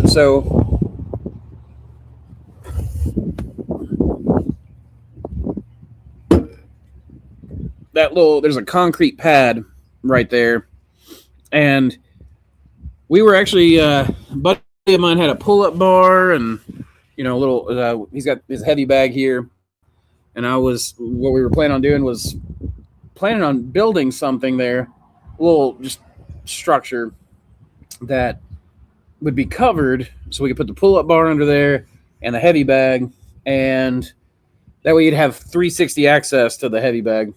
But I want to make, I think now, a little mushroom tea garden pagoda over there. Though it is next to the traffic, so there is that. But I was just thinking that'd be a nice spot to be over there, sit in the shade, look over here at all the gardens. I'm making mushroom totems that are logs that are maitake and reishi, and we're actually going to try growing those in the bed, sink them down a little bit, and let the logs, like the maitake logs, grow up. Chicken of the woods. Let's see, we're trying chicken of the woods, maitake, and reishi are the three that we're doing in the pony log, like totem style. And so that's going to be a part of our system, and it'll be shaded by the plants. And then hopefully by the fall, when all the plants are starting to fade, the mushrooms will get to pop up. They'll have regular watering, so we don't have to worry about the logs drying out. And then I'll get me some log grown maitake, and we'll add that to the CSA boxes and everything. So it's going to be a pretty sweet CSA, honestly. I got to start selling. I got to start putting the flyers and stuff together. We've got a bunch of places around town I'm going to need to put it. Samantha's been making QR codes that look super cool, so that's going to be a good way to market, I think. We're going to have... Boy, look at that hat here. We're going to have all kinds of things that are a part of it and add-ons. And then we're even talking about seeing if we can get some other farmers to come in on the CSA and do a bundled CSA. Oh, there goes a hawk. I think that's a red-shouldered hawk. They look a lot like a red tail, but they're more of a wetland hawk. And there's a couple of vultures. Man, it's a lot of bird activity today. Oh, also, my favorite sound in the entire world is in spring. It's spring peepers. You got spring croakers and spring peepers, and I love both of those. Those are my favorite. That's my favorite sound in the entire world. Anytime I hear that, I like to try to get outside and just like at night and just sleep to that just beautiful croaking, chirping of the frogs. That's the best time of year. It also feels good and everything else. So, plus that color of green. You just don't get this color of green at any other time. Oh, I got you guys on an unstable surface. There we go. Oh, just to remind everybody, we have a Cordyceps class coming up on the 4th. So for anyone interested in growing Cordyceps, I'm going to teach you guys what I know. I am in discussions right now with somebody to have somebody come that grows it more, like even professionally. Sorry, the birds are just going crazy. My ADHD can't keep up with it. So real quick, before I get back to let me finish the Cordyceps thing and then I'll tell you guys something funny. We have got the class on the 4th. We're going to go over liquid culture, a little bit of the nutrition, and then I'm going to see if I can get somebody to come in who grows it on a larger scale than me to talk about scaling up. So it'd be kind of neat because that'll be my first guest teacher, and give him a little bit of kickback on the class sales. So we'll see what we can do. It's so close. And I'm afraid that I might actually have to push it back a few days, maybe like a week, because I'm wanting to have, I've been trying to time it to where there's going to be a harvest during the class. And right now I'm still waiting. I've got stuff that's just starting to club out, and I'm not sure. I think it'll be ready in a little over a week. So we'll see. If I have to harvest something a little early, I'll harvest a little early.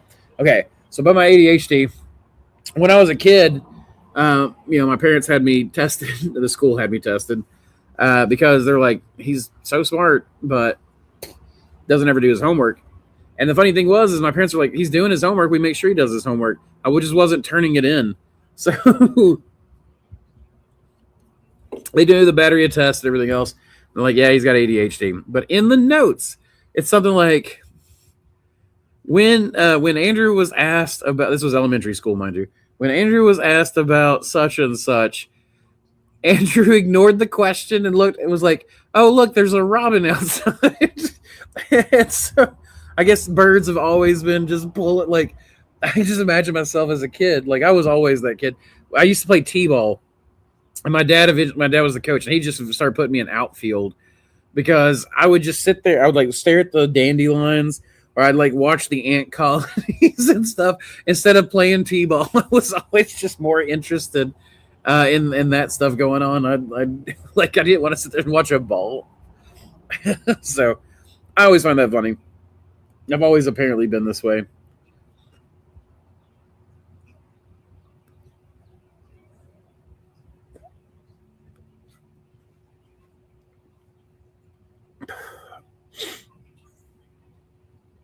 I can hear the frogs now. Actually, they're going like crazy right now. I should have set up the microscope for this. I'll do it. I'll try to do that next week. Set up the microscope and show you guys, like, get some of those slides of the mushroom substrate in the aquatic environments. It's super interesting, and all the bacteria you get to see, and the animal life. All these little copepods and amphipods and things, water fleas, and just all kinds of stuff. And that's pretty cool because I can actually just set that up like we do for the classes when we're doing the liquid culture quality control, because we do a visual scan of every reactor that we grow. But we use a big screen TV to we get the microscope, got a camera on the microscope, and then feed that to our Sony big screen TV in the lab, and use that as the microscope monitor. So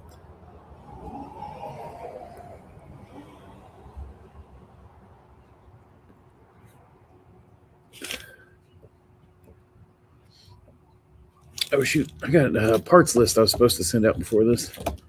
Dang it, I forgot that. My gosh, you guys are being real quiet now. I assume you guys can still hear me, right?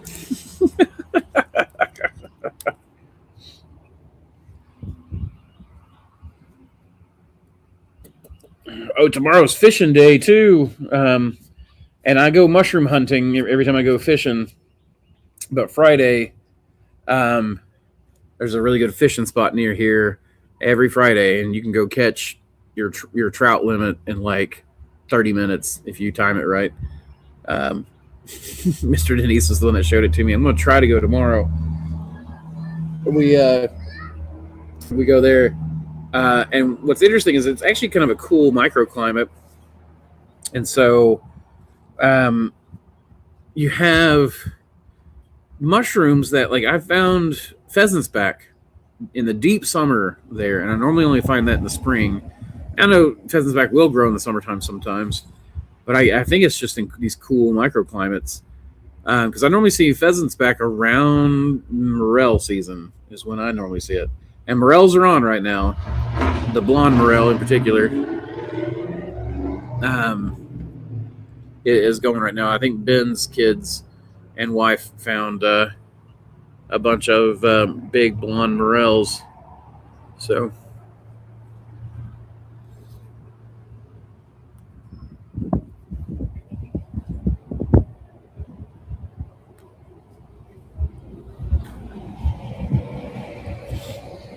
now what's interesting to me a lot about the aquatic plants is like how many aquatic flowers there are. They apparently like these substrate beds like I'm building up. So we're going to do quite a bit of aquatic flowers this year. This year's going to be mainly about building stock. But we're also going to plant tissue culture a bunch of those. And then I want to test some mycorrhizal mushrooms out with the plant tissue culture plants and some of the aquatic plants. And so that's something that's an interesting thing to me, is like being able to grow bacteria and crustaceans off of spent mushroom sub, then the plants, and then find mycorrhizal mushrooms that'll either mushrooms or maybe just mycorrhizal fungi that will grow with these plant roots. See if we can't seed them. Aquatic plants are pretty hard to sterilize in some cases, especially the ones that grow in the muck like that. So, you've never had a morel mushroom, Falcor? How do they compare? How would you even say that? So they're delectable. They are fantastic eating. They're more tender than oysters typically. They have I guess I'll say earthier flavor, but I don't feel like that's right.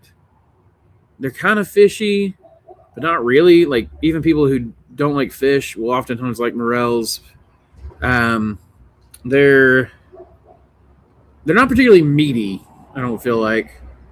But they're soft, they're tender, they're delectable. They've got a really a good flavor that punches you in the back, right back here in the salivatory glands. And they're in the same overall fungal clade. Let's see, where are they at? They're sac fungi, Ascomycetes. So they're like in that same grouping as yeast, cordyceps, and truffles. And all of those tend to have kind of strong flavors, but usually really umami, I guess, is a good word for it.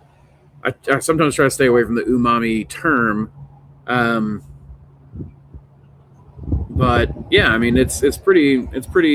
Umami is a good description of it. It's just a really full feeling. I like morels and eggs, but probably my favorite way I've ever had morels. So there's a plant called ramps. Ramps are kind of like they're kind of like an onion, like a wild onion, but more complex in flavor. And a buddy of mine, morels and ramps oftentimes come about the same time of the year. So a buddy of mine made butter that was ramp and morel butter that he would then freeze. And, as he would just pull it out of the freezer as he needed it, cut off a slice. You would use that for a while, but just toast with that morel and ramp butter. Oh my gosh, that was talk about a flavor punch. That stuff was incredible. And of course it lasted forever because it was frozen. I mean, not forever, but yeah, morels they're one of the top mushrooms, I feel like. Now, I will say that Ben has also often talked about that he likes morels and all, but as far as he's concerned, almost every mushroom that comes out of the grow room is better to him. And I think he said the enoki kicks morels in the nuts or pants or something. And I agree with him there. I like enoki mushrooms better. So if you've had enoki, you've had a mushroom I like a lot more than a morel. But morels are cool. I think morels have got a lot of hype because they're one of the first things in spring. So people who like to forage, they're like the first thing. And a burn morel that you get from out west is not the same as the blonde morels. I like the blonde morels better, though the burn morels are good. But I guess they're and I think the burns morel are the ones that they're starting to cultivate. And those may be the ones that don't need a plant partner, because the blonde ones are really difficult to get to grow without an apple tree or elm tree. Sweet gum, I've seen them on sweet gum roots, or what I assume was sweet gum roots. That kind of stuff. So,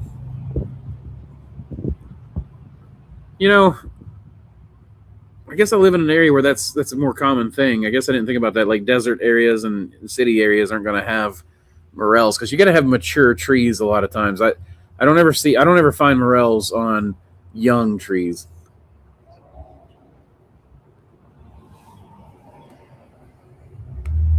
Hello, Lubert. Greetings from hello. Let's see, I forgot the name for evening. Guten Abend? Or is that good night? Guten Tag. We'll just say Guten Tag, right?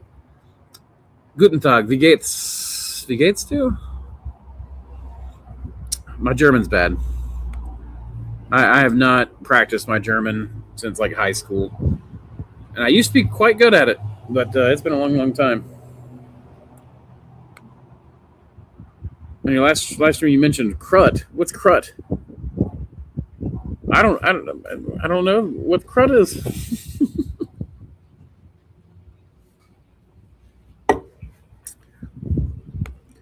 For you to say times of Guten Tag is correct. Well, I didn't know for you, but also it's evening time, like the sun's going down, so yeah. Danke schön. I try. I am not so good at. I remember how to say I love you. I remember how to tell someone I farted. I don't remember how to ask for a. I don't remember how to ask for a bathroom or a beer. So, mentioning critiquing operation. I'd like to volunteer mine for review. I'm still absolutely up for it. I would need a video of it sent to me. And you can send it to me through Discord because Discord won't compress it. Or you can send it to me through Google. Oh my gosh, whatever, the Google system. And that's probably the two best ways to do it. Or you can post a YouTube, like a secret link, like post it on YouTube as unlisted, and then just send me the link to it, and then I can follow the link to it, and I can absolutely critique your op. Yeah, I mean, I'd be happy and honored to, man. I'm interested to see how your op's going, anyways.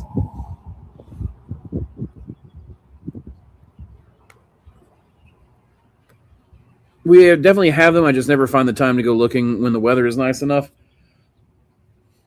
So that's for me. Like when I first got into mushrooms, I thought I was going to be a forager, right? That was what really interested me. I read the Mushroom Hunters by is that Langdon Cook, I think. Langdon. So that I think. Anyways, I read the Mushroom Hunters. I was really into that. Of course, I had just gotten off a whole tear of Edward Abbey, and was like, I'm going to forage. And then you find out that foraging's great when it's great, and it's terrible when it's terrible. And it is definitely, like, starting off, it's hard to make a living as a forager, at least in this area, because we have a little bit of everything here where I'm at. We're in an incredibly biologically diverse place. But it does mean that we get a little bit of everything and not a lot of any one thing typically. And that's a generalized rule. But we do get morels, and they used to be far more common. And the past few years have been terrible. This year seems to be shaping up pretty good, which is nice. And stuff's coming in early. But what I found was that I could do a little bit of work and grow a lot more mushrooms and make better money doing a little bit of weekly work than if I did foraging. And then I was like, well, I can just do that and then go foraging the rest of the time. But then you find out, well, instead of foraging, if you just work a little bit more, and the next thing you know, you're not in the woods anymore. So, but the money's better. The money's a lot better in mushroom farming than it was in foraging. But there's also something delightful about living off the land. And even if you only get to do that occasionally, and I like to do that whenever I can, but it's definitely one of those things where it's also in the busiest time of year for me. You know, if you're farming, spring is the busy time. I mean, not that you're not always busy, but spring is whenever, like, you're literally just holding on, white knuckling, trying to get through everything and get as many systems set up and complete as possible. And that's one of the nice things about farming is that typically systems build year after year. So hopefully it gets a little easier to produce more and more every year. As you learn your efficiencies and you set things up and the infrastructure builds one layer at a time. So, but then you got to have the maintenance work for all those systems. But of course, the seasonality is nice. I mean, I knew a lot of farming couples who would literally farm spring, summer, and fall, and then they'd take the winter off and they would travel to tropical places through the wintertime. And that seemed to me to be a really good way to go. Now, mushrooms are indoors, so a lot of people grow all year long. But So then I found the last year that we grew commercially, we literally shut the grow room down during the summertime for the 2 hottest months of the year, and found that we made more money and it was less stressful doing it that way. I didn't completely shut it down though, because I did have reishi. I stocked reishi in the grow room, and then we went go away for a week or two and come back, and then we would go away for a week and then come back. So, but I feel you. It's always the morels almost always slip me by too. If I don't have friends bring me morels, I don't normally get morels. But I also feel like a lot of the mushrooms that we grow, like maitake, enoki, shiitake, all of those to me are better than most morels anyways. Morels just signal a time of year change, and they have that delightfulness of pulling off the land. But to me, I prefer shiitake, enoki, maitake,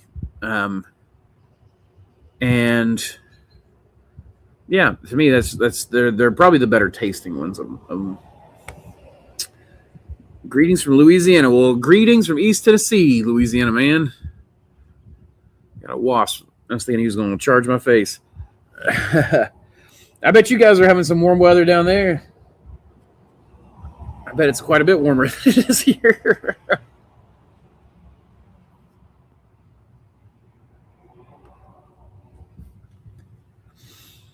I've been wanting to get back down to Louisiana at some point. I was invited down to some festival that was right on the border there with Louisiana, and I was like, man, it'd be nice to get down there. I've got some farms that we've taught. I know some other mushroom farms that are a neat place. I just want to get down there into the wetlands. I bet it would be my kind of place. Yes, and very dry. Really, very dry. It's not something you think of for Louisiana. Again, I just immediately thought wetlands. It's a little dry here too, though. Like, I mean, we've had rain, but it's not been like normally we have just tons of rain. We get the spring is oftentimes a very, very, very rainy season. However, I will say things are warming up early for us, and it does seem like it is. I'm about to lose my coat to the wind. It does seem like it's I don't know. It might be a brutal summer. We'll see. Of course, maybe it won't be too. Oh, hold on. That might be Samantha. She's out doing something, so I have to.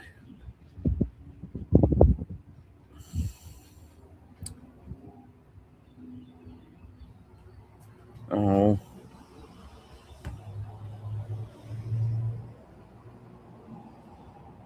Oh. Poor girl. She's with my daughter. So. Samantha's telling.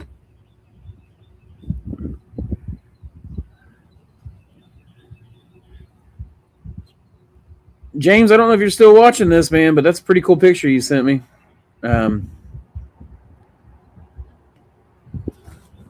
We've got a lot of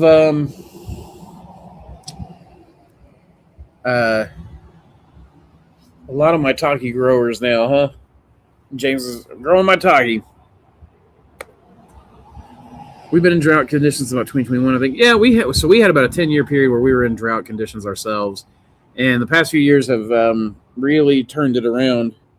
Little bug landed on me and went into that crack in the wood. But I don't know. Like, it seems like we're back up to. We've typically are like right about 2 inches shy of being a temperate rainforest here, and then in the Smokies, I think it is some years basically enough rainfall for a temperate rainforest. There may even be sections that are temperate rainforests there. So we get quite a bit of rain typically. Car's finally on. But I think it was like a decade or more where we were in pretty interesting drought conditions. Now, you would come here and you go, you're in a drought? It's like, yeah, we're in a drought. But, to a lot of people, this is a very lush place. I mean, I basically live in the Shire. I basically live in the Shire, and it's rolling hills and field and forest and beautiful what do they call it? Ridge and Valley country, I think. Valley and Ridge, something like that. But it tends to be very lush, streams, springs. I mean, Mossy Creek Springs, or Mossy Springs, I think it's called Mossy Creek Springs. It's up just a little ways that way, and then it flows down into the lake, and so it goes right by the shop here. And even during the drought, we didn't see a big reduction in the water flow or anything there. So,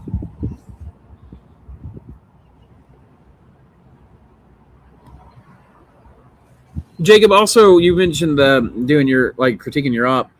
I'd be happy to, but there's also if people have stuff they want to show me, please send it to me at mossycreekmushrooms@gmail.com, and I'll happily pull it up on the stream. Anything that you guys want me to kind of cover or go over, feel free to email me and I'll pull it up and we'll talk about it. Or, we can, if you want me to look at something specifically, I'm happy to do so. I try to make this your all's time and talk about whatever you guys want to talk about.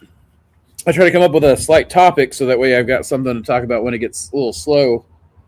But I also want to make sure that, we've got some other things going on. It'd be nice to provide some sort of operational value to you guys as well. And so, if you want me to critique operations or ask opinions on equipment or workflows or anything like that, I'm always happy to do it for your all's op. But Jacob, if you got other stuff like you've seen on YouTube, you guys want to send me a link to something and go, what do you think about this? I'm happy to go over it. We'll see if I make friends or not doing that. You always have to be careful in the mushroom world, right? With the mushroom drama. I managed to stay out of most mushroom drama lately. I hear.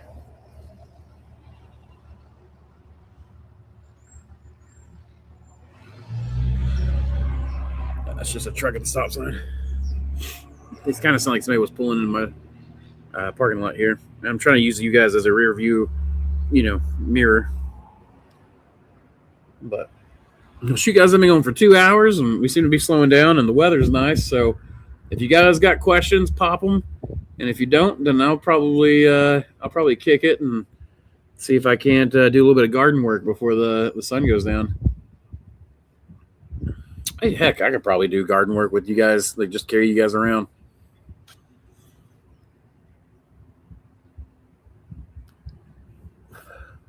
Might be easier to do it with the phone again. But then I don't get to see comments. So let's see about. I think we're done with that cigar for now.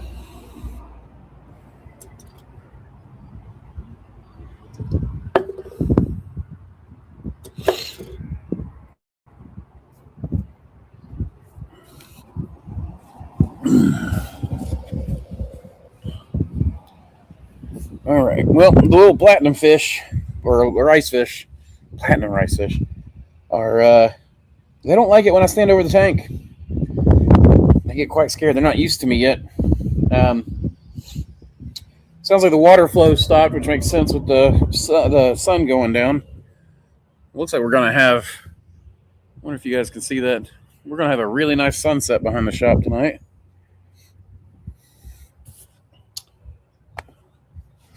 Let's see what we got. Oh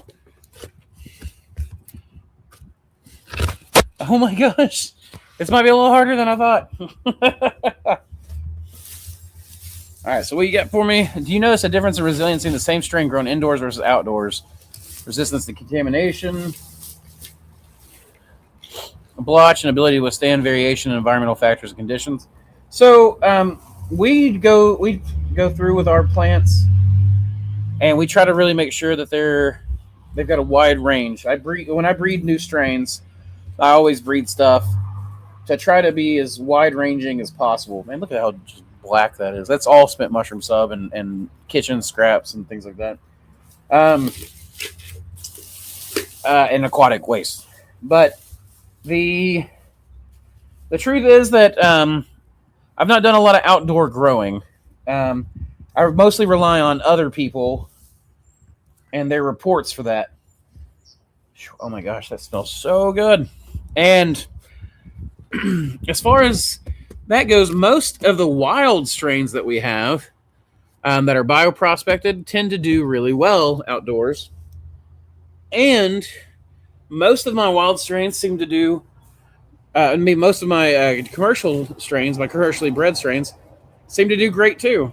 But I have a specialized breeding method that I use to breed for particularly resilient organisms. Oh my gosh, the worms right here. We're going to try to bury some of this food scraps in blocks and bark. Try to keep a lot of the keep mice and stuff out of it. Though I mean, we have a cat, but he can only hunt so much mice. But yeah, I mean, so my stuff grows across a wide range of conditions most of the time, and I try to stick with our own strains for sale rather than selling other people's strains. And I only sell other people's strains with specific permissions. So, you know, I don't really do a lot of that. Now, you can grow, like I've grown King Blue outdoors and things like that.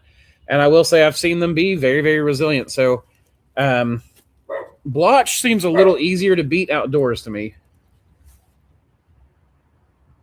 What you barking at? Huh? What you barking at? Teddy, what you doing?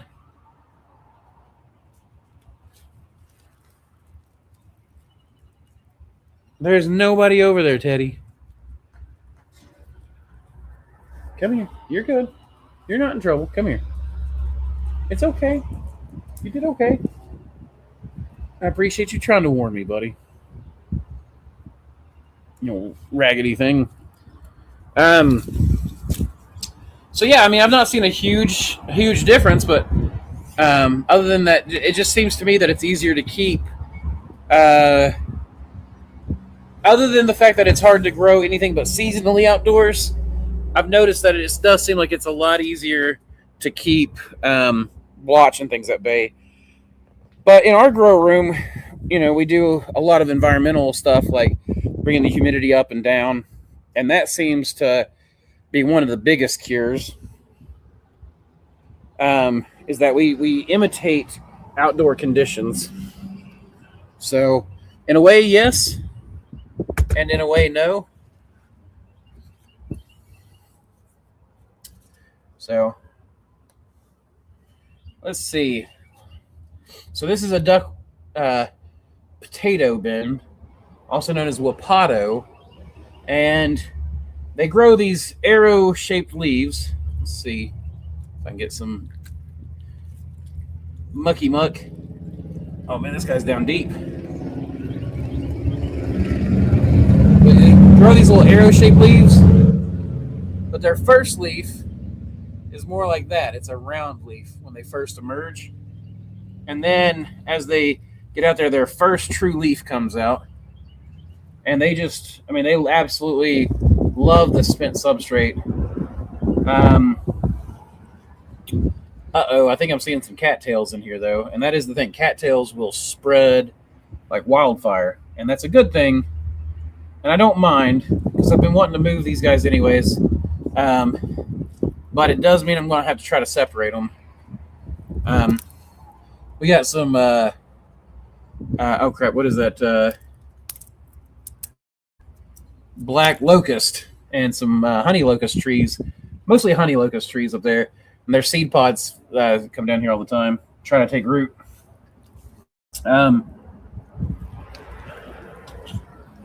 See, these got a lot of old roots. These old roots break down from last year. And I mean, I got a few of these out and ate them in the fall, and I did not realize there were so many left over. So I'm going to have to be a little bit more intentional about harvesting these things, because there's really a lot of them. I'm going to have to, I put like 1 or 2 plants in here last year, and this thing is completely full. So no wonder I didn't harvest that much. I missed all of them. But the let's look at the flaming dragon fungus option over here. Let me rinse my hand off. So I've got a mushroom called the flaming dragon fungus, and I threw that to some white oak and some maple.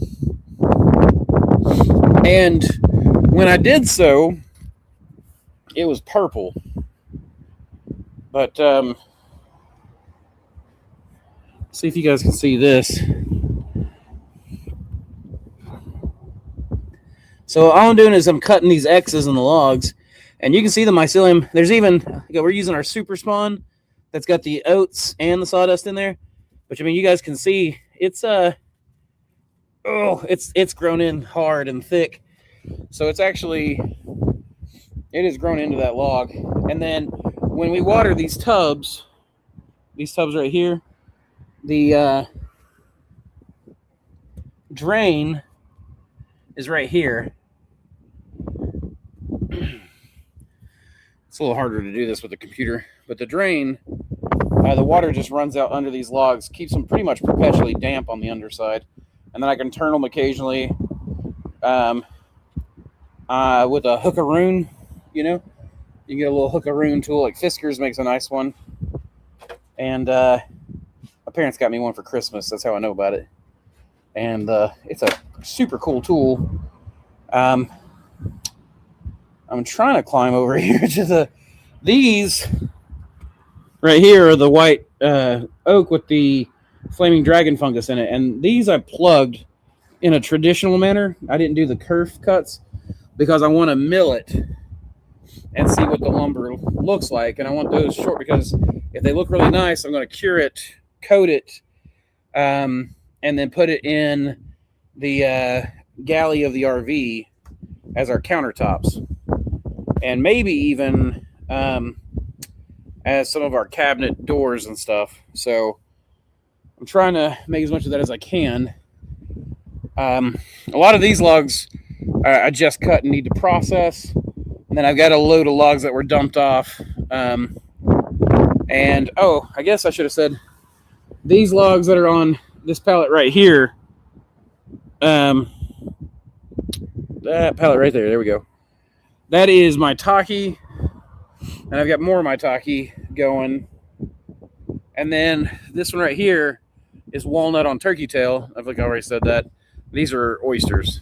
Or no, these are turkey tail.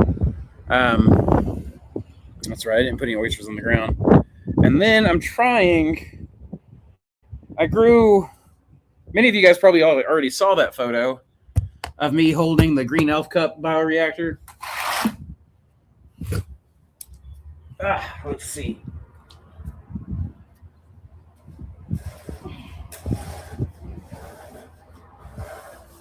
I actually have not checked on this experiment yet. So this is a bucket that I threw green elf cup mycelium in. And then I have some oak wood right here. And I can see actually, it's pretty scummy looking. But what do you expect? So I poured that bioreactor in here, put the logs in, poured the bioreactor in, and then I top it off with mineral water. I can tell you from the smell, it's starting to ferment, which doesn't bother me because the mycelium should be in the log by now. I mean, it looks like it is. Let's see what I can pull out.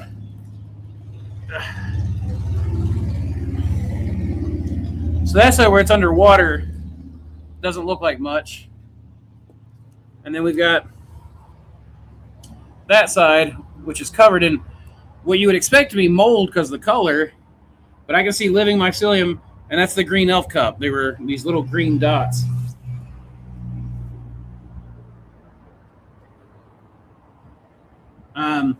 This was our Yule log, actually. So you can see I shaved it down to fit on the table. So I used a planer to cut that down.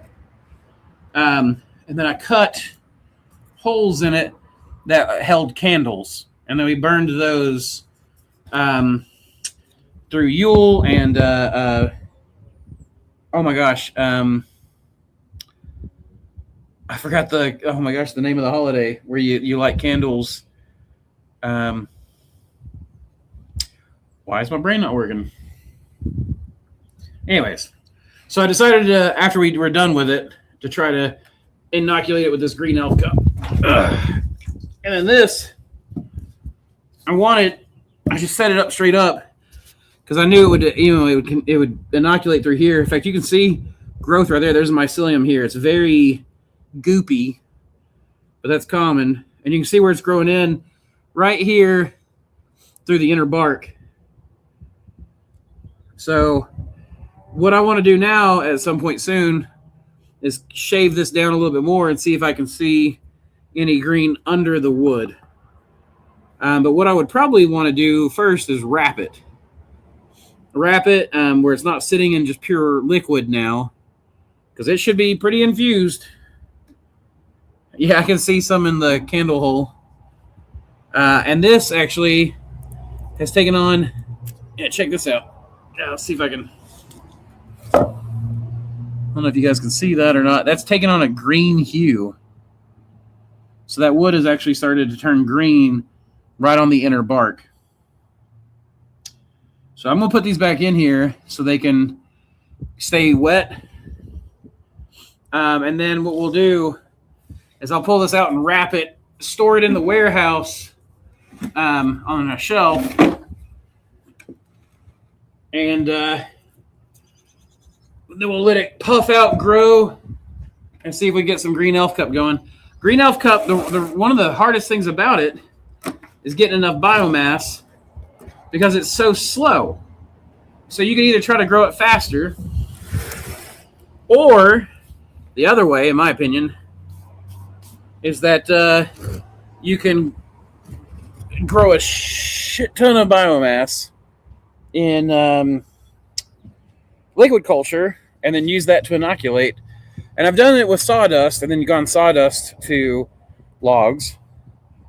And I think that if you were to take a fresh cut log and a ton of sawdust and packed that green elf cup, that log in green elf cup spawn, then I think that you would end up having it grow in way faster. I mean, it's just more biomass. It makes sense to me. And our nutritive mix makes it grow in faster in liquid culture and much easier. Doing any wine caps or boletes? Wine caps, yes. And in fact, something that may interest you, Falcor, is that is going to be a nice sunset. I'm going to move my trailer, but this right here is Tree of Heaven. And it grows, I mean, like literally, the Tree of Heaven starts, that tree over there, it starts out past that tree, and there's a row of Tree of Heaven that grows the entire length behind the warehouse. And I don't just mean Ben's side, because that's starting at that corner, actually starting at that office, all the way through, that's Ben's side, down to the end. But down there on the end is S&S Power Sports, who's a fabricator, does like metal fabrication work and things like that for factories and whatnot.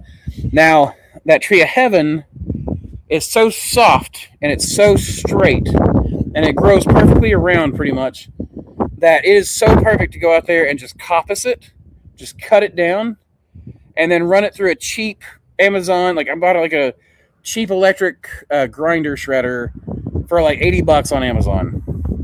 And it'll just chew that Tree of Heaven up. And then you just put that in a bag. And I've literally just inoculated that. And it grows in really nice. But you can also steam it and then just put wine cap liquid culture in there. And it grows. And then what we'll do is we plant blocks in the tubs. It lives, but it only lives until the substrate is gone. And then it'll fruit. And then it's usually just done at that point. Like wine cap, when we plant the wine cap this spring, all of this stuff will get eaten up really quick. Now this stuff acts like this is, like I said, water chestnut and stuff. This stuff acts like a mulch. And then you can see here, like a lot of plants are protected from frost, so there's like sedum and stuff. It also keeps the sun from baking all the humidity out of the tubs, and it just goes crazy that way. But the wine cap will stay as long as there is brown material. But I have found that like this green material, like what we pulled out of the tub earlier, like the foxtail, or anything real green like that, wine cap will kind of nibble at it, but it doesn't seem to just devour it. It likes the brown. It likes wood chips, sawdust, spent mushroom substrate. It actually seems to enjoy spent mushroom substrate. But it did not do well in the aquatic. But I put an oyster block and a shiitake block in there, and they broke down really fast, and they produced mushrooms, though the mushrooms were right there at the water line, and they were a little soggy. So it's not a great way to grow mushrooms. But the wine cap, absolutely, I did quite a bit. I've seen quite a few bigger operations using shipping containers or larger rooms with around a 20 horsepower boiler. What's your thoughts on those? Also, what do you think about using autoclave versus pasteurizer? So they have both have their advantages. The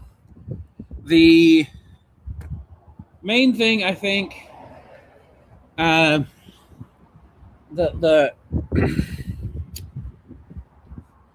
advantage to autoclaving is that everything's sterile. You know, if you get a good cook, everything's sterile, and it is typically more efficient cost-wise in the long term to pressure sterilize things than it is to pasteurize.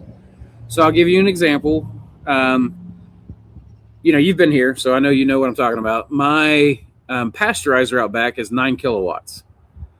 I run that when it's completely full, which I haven't done in a long time because I don't run large amounts anymore. But when I run like 300 blocks in that, 310-pound blocks. I'm sorry, 180 10-pound blocks. I run that for 36 hours. That is 9 kilowatts on the entire time. Now, you can reduce that some by putting a controller on it of some sort, but I mean, our electricity is cheap enough that it was okay. I just run 9 kilowatts the whole time. So 9 kilowatts for 36 hours. A kilowatt hour here runs me about 11 cents an hour. So for every hour running, so you have 9 times 0.11. Oh, shoot. Sorry, I opened up a complete... no, I do not want Microsoft Edge. I never wanted Microsoft Edge. Leave me alone. Okay. 9 times 0.11 is 99 cents. That's what I was thinking. I just want to make sure that I'm right. So 99 cents times 36 hours is going to be around $36. $35.64. Okay, so there you go. $35, right? $36, let's say. Now, my autoclave is 9 kilowatts. And it'll fit, if I'm doing 10-pound blocks, it's right about 20 blocks. So if I wanted to do 180 there, and I run that for 2.5 hours, I don't actually know how much I'm drawing because the autoclave gets up to temp and cuts off and kicks back on when it goes down, and it cuts off and on. And so if it ran half the time, you know, an hour and 15 minutes is what we're talking about of total runtime. Now, I don't know how much it actually runs. I've never put a meter on that, so I don't know how much power the autoclave. But if it was, you know, you could run the cost at full power, but the pressure makes it more efficient, and the cutting off and on makes it more efficient. So the question, though, is if it's only costing you 99 cents an hour to run the thing, you know, and those 180 blocks are going to get me, it's 180 for me. I was making, when I was selling straight to the restaurants, this is a very generalized number, about 18 it was a little over $18 in profit. Let's say $18 in profit. That's including the cost of the electricity, by the way. So 180 times 18. That pasteurizer run's gonna net me about $3,240. Now that's just incredible. The gross was what was it? It was about 27, I think, $27. So you can see like 27 times 180 is 4,860. So the profit margin's insane. So it's absolutely worth to pasteurize it at that point. So if you got to, you got to. And then you can use the profit to buy an autoclave and get that efficiency. But you're only capturing $36 every 180 blocks at best. That's if you eliminate the entire electric cost. Here, at least. Now, if electricity costs go up, I mean, I know that I have some of the cheapest electricity in the country.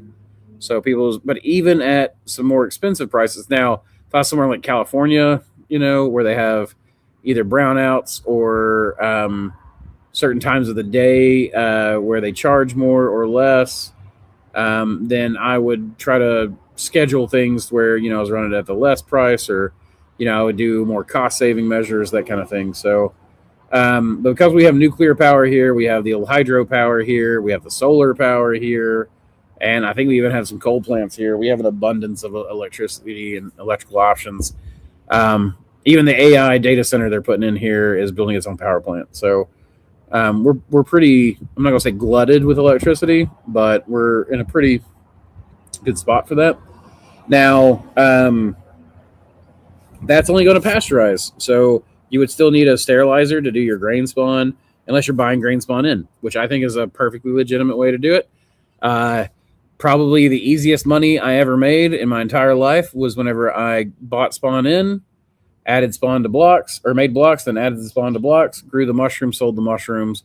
That was probably hands down the most money for the least amount of work I've ever made in my entire life. And I didn't have to, all I had to do was put in a weekly order for everything and then assemble it all basically when it got here, cook it, inoculate it, and go.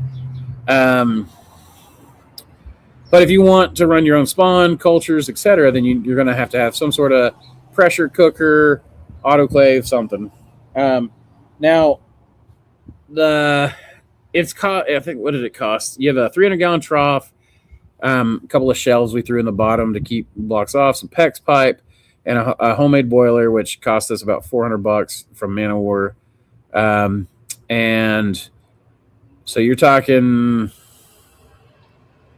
I don't know, $800 is maybe what it cost us to build out the whole thing. The pasteurizer. An autoclave you can get for $2,000 to $2,500, something like that. And it's nice. It's got a lot of nice halves and stuff in it. But it is going to be much smaller. So you're going to need to do 180 blocks worth. You're going to need multiple of them for the 150 liter autoclaves. Now, if you go into the bigger ones, they're going to be even more expensive. And then when you get to a certain size, they're going to want inspections. And then, what is it? You're going to have a boilermaker come, and they ain't cheap either. And then there's installation fees and permits and things like that. So the big autoclaves are, now I've seen people use the rooms, the shipping containers and stuff. I will say, from what I've seen, there are people who've got it figured out and do really, really well. And I think the Fox, are they Fox Farm and Forage, or just Fox Farms, Fox Mushroom Farms? It's Amy Fox and her husband, whose name I have all of a sudden forgotten. My memory has just not been what it once was. It's either because I'm getting older because I got sick. But the Foxes, I think it's Fox Farm and Forage. I think they do a boiler and a shipping container. And I think what they have to do is they spray foam the seams, and they have to just replace them pretty regularly. But it's spray foam, so it's pretty cheap. There's probably things that you can replace it with that you don't have to worry about, but that's probably a pretty easy option. Just like with the RV, you're supposed to put a specialty roof on it, and what I found is Flex Seal. You just go up there and you spray Flex Seal across the roof, and it holds up better than the roofing silicone, the self-leveling roofing silicone and stuff I see at the store or at the RV shops. So, who knows? But I like both, and I think both are good, and I would work with either one. It would be nice to have a pass-through autoclave. It sure would, and maybe one day I will. Maybe when I'm on the moon base growing mushrooms for the moon base, that'll be the way it goes. We'll see. But for now, what would that be interesting? Because you would have to use pressure on the moon, right? Because the reduced gravity would lower the boiling point of water.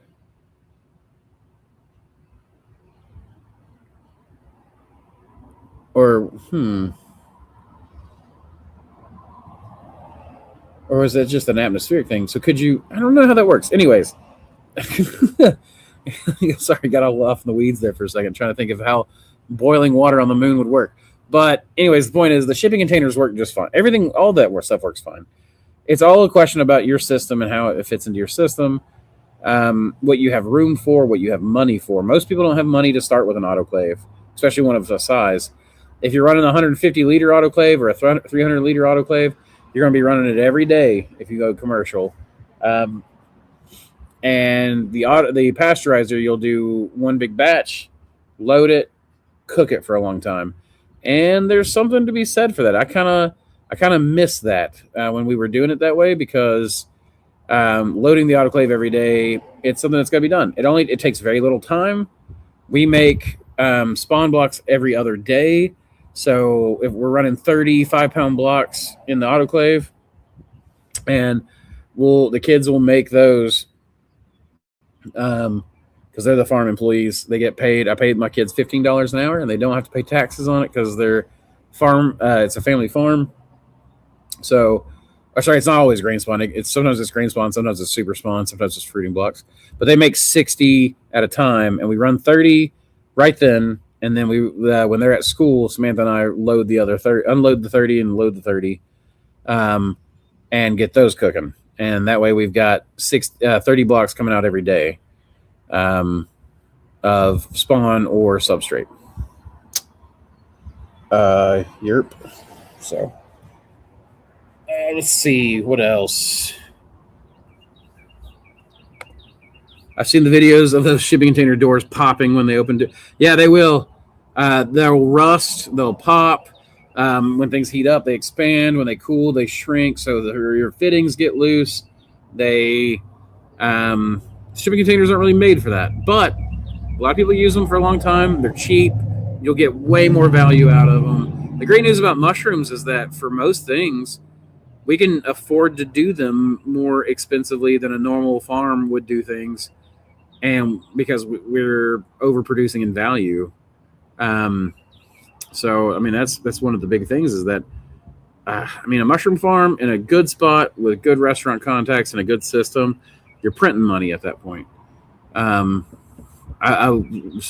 former student of mine called me up last night and was telling me that he just agreed to $1.2 million loan to open up a big mushroom farm.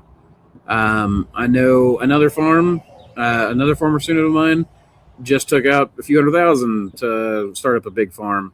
And that's after doing small farms for years.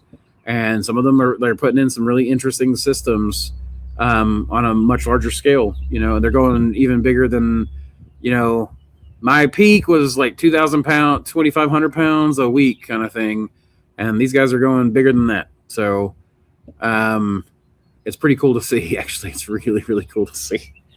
Though that much debt would scare the shit out of me. I do not like debt. I am terrified of debt. But it is cool to see a lot of my guys succeeding the way they are. So,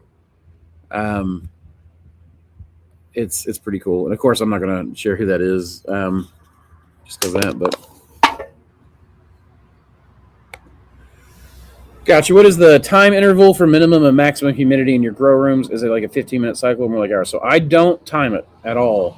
What I do is I put it on a humidistat, and then I have the bottom at around 65. This is beginning numbers. You're gonna have to just configure it a little bit for your room, but you're talking the low end for me is about 65%. The high end's around 95%, and it just cycles between those.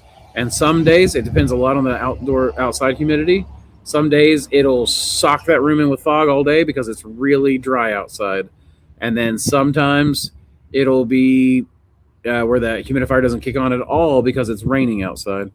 And I just allow the humidistat to just keep its own cycle and it does its own dry out period and its own fog period. And I find that to be the most effective. Trying to time it, it's kind of like timing the market. If you're a speculator and you're trying to time the market, you're gonna lose most of the time.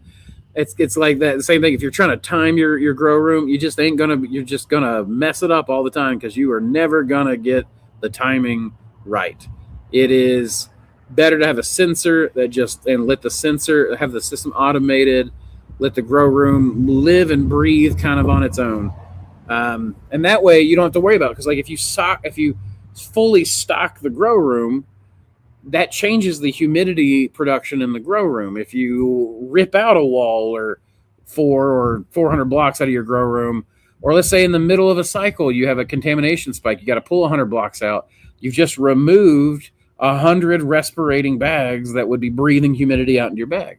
So timing is a fool's errand. I feel like it is the best thing to do is get like an Inkbird humidistat, or you can get one of the Will Eyes from House of Hydro. House of Hydro has a whole kit and it has a humidistat, and those have worked great for me for years. I've not had to come off those. I only recently got an Inkbird because Inkbird was throwing me one, and I thought it would be neat to play with it. And but I still have I've probably got 5 or 6 Will Eyes. But House of Hydro is who I'd go to. Use code Mossy if you go to House of Hydro. It'll get you a bunch of free replacement discs for your humidification system if you order a humidifier, sonic humidifier from them. But they'll have a whole kit, a whole bundle that you can get. That's got an automatic refill valve. It's got the humidistat, and it's got the sonic head on it. And that right there, if you use my code, just know it won't take any money off. It'll take like $1 off, but you'll get extra discs, and it does give me a 10% kickback. So it's like you get like $50 off because you get $50 worth of discs. But now that I've plugged myself, that's the answer to my question on that. Is I don't like timing air cycles. I like to get an air that's constant. The biggest thing you want to do is create a stable environment, though. So if you do get to timing things, you want to try to find a timing system. You just want to try to balance everything. But again, every time you shift your room around a little bit, it's going to change the effects, right? Because it's an ecology. It's like any sort of ecosystem. And the thing about our grow rooms is that we're changing those on a weekly or bi-weekly basis. We're changing them twice a week if you're planting twice a week. You're taking out a week's worth of blocks, putting in a week's worth of blocks. Cleaning day tends to be a very wet day because we're pressure washing the grow room. So, of course, we're tearing down the humidifier at the same point and bleaching it. So, it's all a balance and a push and pull, and I find that that's easier with sensors. And you don't have to go super expensive. You can get the Inkbird or you can get the Will Eyes. You have options. I hope that answers it, Wiliest. There's something weird going on with my YouTube numbers and my Facebook numbers. I'm getting like a huge spike, and it's like the number will go up to like 30, 40, 50, and then it comes down to like 14, and then it goes up to like 30, 40, 50, and it comes down to 4. I don't know what's going on. And then my Facebook's going from like 0 to some random number to 0. So I have no idea what is going on with my streaming right now. But it seems like you guys can hear me, so I'll assume that I'm still doing pretty well on it. All right, one more word from the sponsor. Hey, speak of House of Hydro. Hey folks, welcome to another sponsorship for the Mushroom Cast. We're always talking about dialing in your grow setup, and when it comes to humidity, there's one name we trust, House of Hydro. These foggers are an absolute game changer for mushroom cultivation. House of Hydro's ultrasonic humidifiers put out an incredibly fine, cool mist. So fine, in fact, that mycelium can actually uptake it straight from the air. That means better hydration, better growth, happier mushrooms, and better yields. And let me tell you, these things are way easier to vent around your op than setting up full-on plumbing pressure systems. No pipes, no hassle, just perfect humidity right where you need it. And when you're working with the best, you want the best support. John at House of Hydro takes care of his customers better than anyone in the game. If you ever need help, they've got you covered. And because House of Hydro is sponsoring the Mushroom Cast, we've got a deal for you. Use code MOSSY at checkout and you'll get a full set worth of free replacement discs with your order. It's up to a $50 value. Get yourself a House of Hydro fogger. Your mushrooms will thank you. Keep spawning culture, y'all.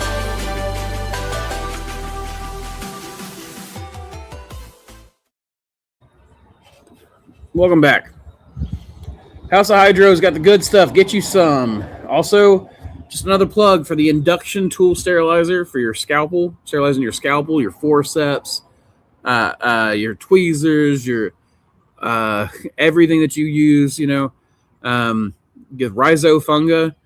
Go to Rhizofunga. Use code Mossy. You'll get is it 10%, 15% off, something like that. That'll save you some money, and it's a great tool. I have switched completely over to that in the lab. So just to replug our sponsors. Jacob Culver, with reduced atmospheric pressure, water will boil at a much lower temperature. Yeah, I remember that with the altitude. So it's atmospheric pressure. Yeah, it wouldn't have anything. So if you had, I've worked with that daily in the refinery with different hydrocarbons. So yeah, I mean that's what I was just thinking earlier. It was like I started thinking, and I was like, no, I'm thinking of it wrong because it's not gravity, it's the atmospheric pressure. So if you go to a moon base and you have Earth atmospheric pressure, of course you're gonna figure out, you know, I don't know what pressure you'll be at, but you know, let's just say it's whatever this altitude is or sea level. If it's sea level, it's what, 212 Fahrenheit, 100 degrees Celsius. Here it's about 209, about 209 degrees Fahrenheit. Here, because we're a little higher, and I guess the atmosphere is a little bit reduced.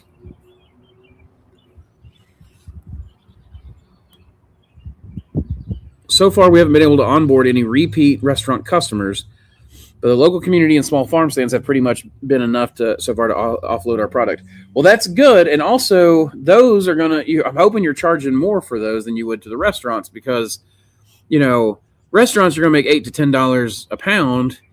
And even if you go to $16 a pound, which is a pretty good value, this is the thing I'm seeing right now is the biggest common thing is that people are like, mushrooms are too expensive. You can go $12 a pound. You're still making $2 to $4 more per pound than you would with restaurants.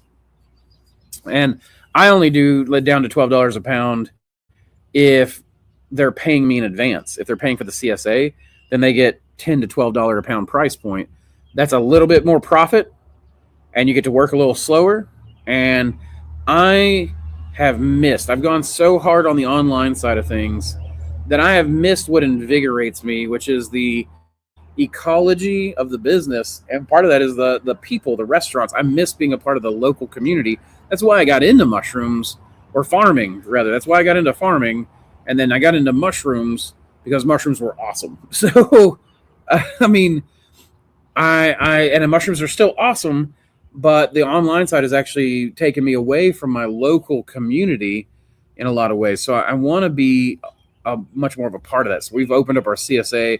We're about to open it up even bigger, better, put out a lot more product, a lot. And another thing too is that when you're selling to individuals like that, Jacob, you don't have to grow just one type of oyster. You get to grow whatever diversity you want. Maitake, you can have a smaller You can have mushrooms like shiitake that take up a larger footprint and are terrible if you're selling to restaurants, but are amazing if you're selling to the local people, because you can have tiers of mushrooms. Oysters are, for the CSA, or if you're doing a CSA, you can do a mix of things, and they've already paid you to make the blocks. They paid you a month ago, and so now you're getting to, flesh out things. You get to grow chestnuts and oysters and this and that, and that reminds me, Jacob. You should call me some point. I'll go over my SOP. You may have been in the class that did the SOP, but I want to show you how I'm doing more diversity, and it's not hard to do. It's much easier than it has typically been. But just call me. For those of you who don't know, Jacob's a mentor or a mentee. Came and did a mentorship. So him and Woody and other people that have done mentorships, they get a little bit. I'm willing to give up a little bit more stuff for them, but. Call me up, man. I'll show you how I'm doing that diversity thing that I'm teaching in classes now. You've probably already seen it, actually. Now I think about it. I don't know. We'll talk about it anyways. But I think that's a good way to go. You get to charge a higher price. A lot of people are charging $20 a pound. And you can do that. And in fact, what we do is if you are just wanting to come by and order, it's going to be like $20 a pound, $16 to $20 a pound. And then if you want, if you sign up for this, oops, breathe that in. But if you want to sign up for the CSA where you're paying in advance, you get it down to $10 to $12. And then restaurants, we do around $8 or so. Now we'll say, like a lot of our, I've had chefs tell me they would pay me $16 a pound wholesale for my taki, and I've played around with my taki, and I now have a few strains that I think do pretty well speed wise, and that reduces the footprint needs, and that's one of the biggest things. What they have to say here?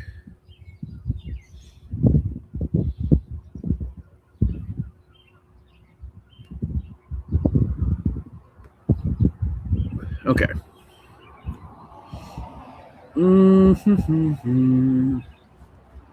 Just making sure there wasn't an emergency.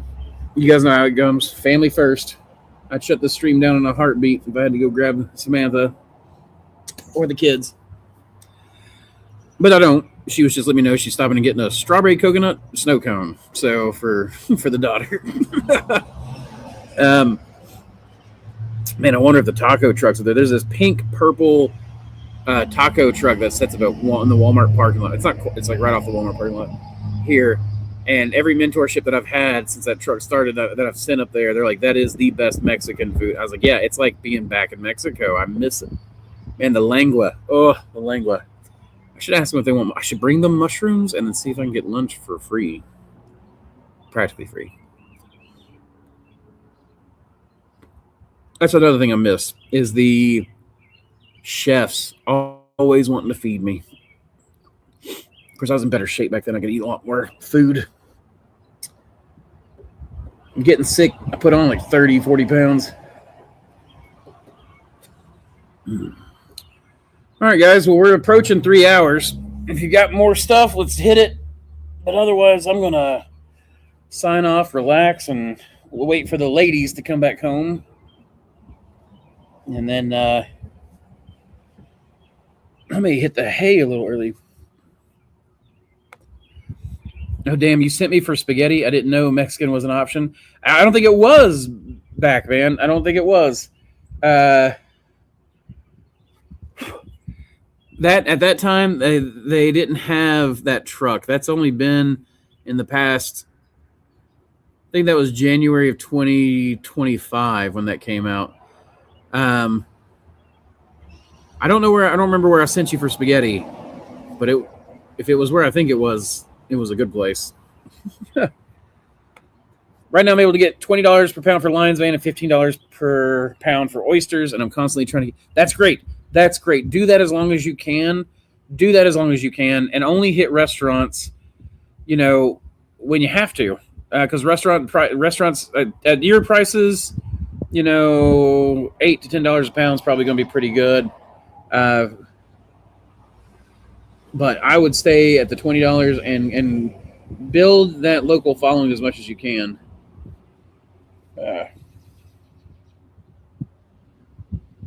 I'll look at that in here a bit. I'd come back for that spaghetti though. Maddox. Oh yeah, it was Maddox. Yes, the Maddox. Yep, I love that place. Yeah, man. I forgot Falcor. You might want to call about the or send me a message or something like that. I'll see what I can do about showing you the diversity trick as well, because you might like that. But yeah, the $20 per pound, man, is the way to go all day long. And I would, oh my gosh, maybe tonight's spaghetti night at Maddox. I might have to go do that. I just woke up heading to work. Nice, I'll have something to listen to at work. Well, thank you, Ed. Man, it always humbles me that you listen to me, because I feel like you're like 10 times smarter than I am. At least 10 times more knowledgeable, if not, you know. But I'm just some dumb redneck, man. That I always try to joke around and figure out, like, I don't know what I am. Am I a geeky redneck, or a hippie redneck, or a hippie redneck geek, or, you know, maybe I'm just a person. People don't pick labels cleanly, but I certainly am no scientist. Ed, it's good to see you, man. I hope you do have a really good night at work. I hope you correct me too, because I'm sure I've said, like, you're probably going to hear like 14 things I've mispronounced this stream. Listening to while I brush my teeth. Oh yeah, how are you brushing your teeth if you're typing? Put that hand back on that brush, buddy. I'm just playing. I appreciate you guys listening. To me ramble for 3 freaking hours. It always surprises me that anybody wants to hear what I've got to say, but I love it. Good afternoon, by the way. Well, good evening to you. Yeah, 8 o'clock sounds. That's evening. Or afternoon to you. Afternoon to you, but good evening to me. And I appreciate it. Haran, where it's double R.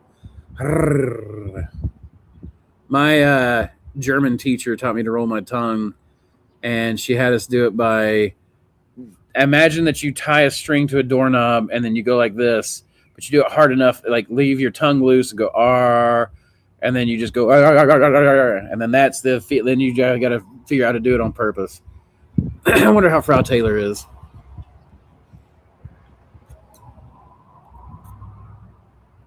Though I will say that she was Bavarian, and so when I've talked to German people in German, which has been a long time now, I always say ich, where I hear a lot of Germans say ich. So apparently I did not learn Berliner German or whatever. I don't know what it would be now.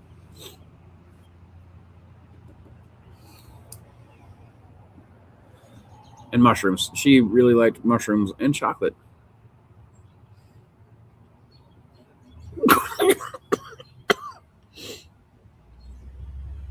I breathed it in again. Well, guys, I'm excited for the year. I'm hoping it's going to be a really good one. I feel like it's going to be. Somebody asking about what things I've got for sale. We've got a lot of cool stuff coming up. I've got a lot of cool videos. I've got a lot of cool ways that you guys will be able to support the channel.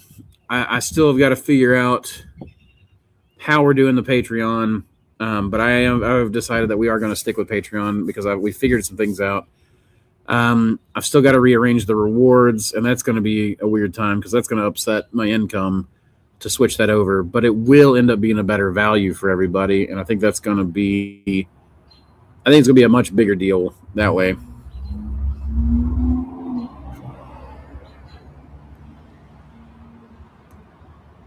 I'm also not sure if I want to do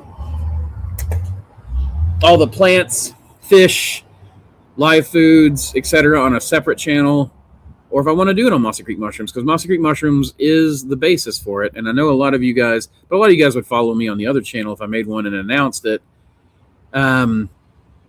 So maybe what I'll do is I'll just keep doing live streams on Mossy Creek mushrooms, and then I'll switch over. I'll build an Andrew. I've already got an Andrew Reed channel. I'll push the Andrew Reed channel, and we'll do ecological farming on that channel, and that might be a really good way to go. Maybe I can rename Mossy Creek Mushrooms and then just start posting on this. I'll probably have a mass die-off, though, because a lot of people, I know I've literally started talking about it, and some people were like, this is the way to kill the channel. This is a great case usage, case study and how to kill a channel and do all that kind of stuff, which is funny because I feel like I'm getting more attention, like my emails. I'm getting more and more and more and more emails than I've ever gotten. I'm getting more orders, so I can't see how my channel is dying if I'm getting people coming in. But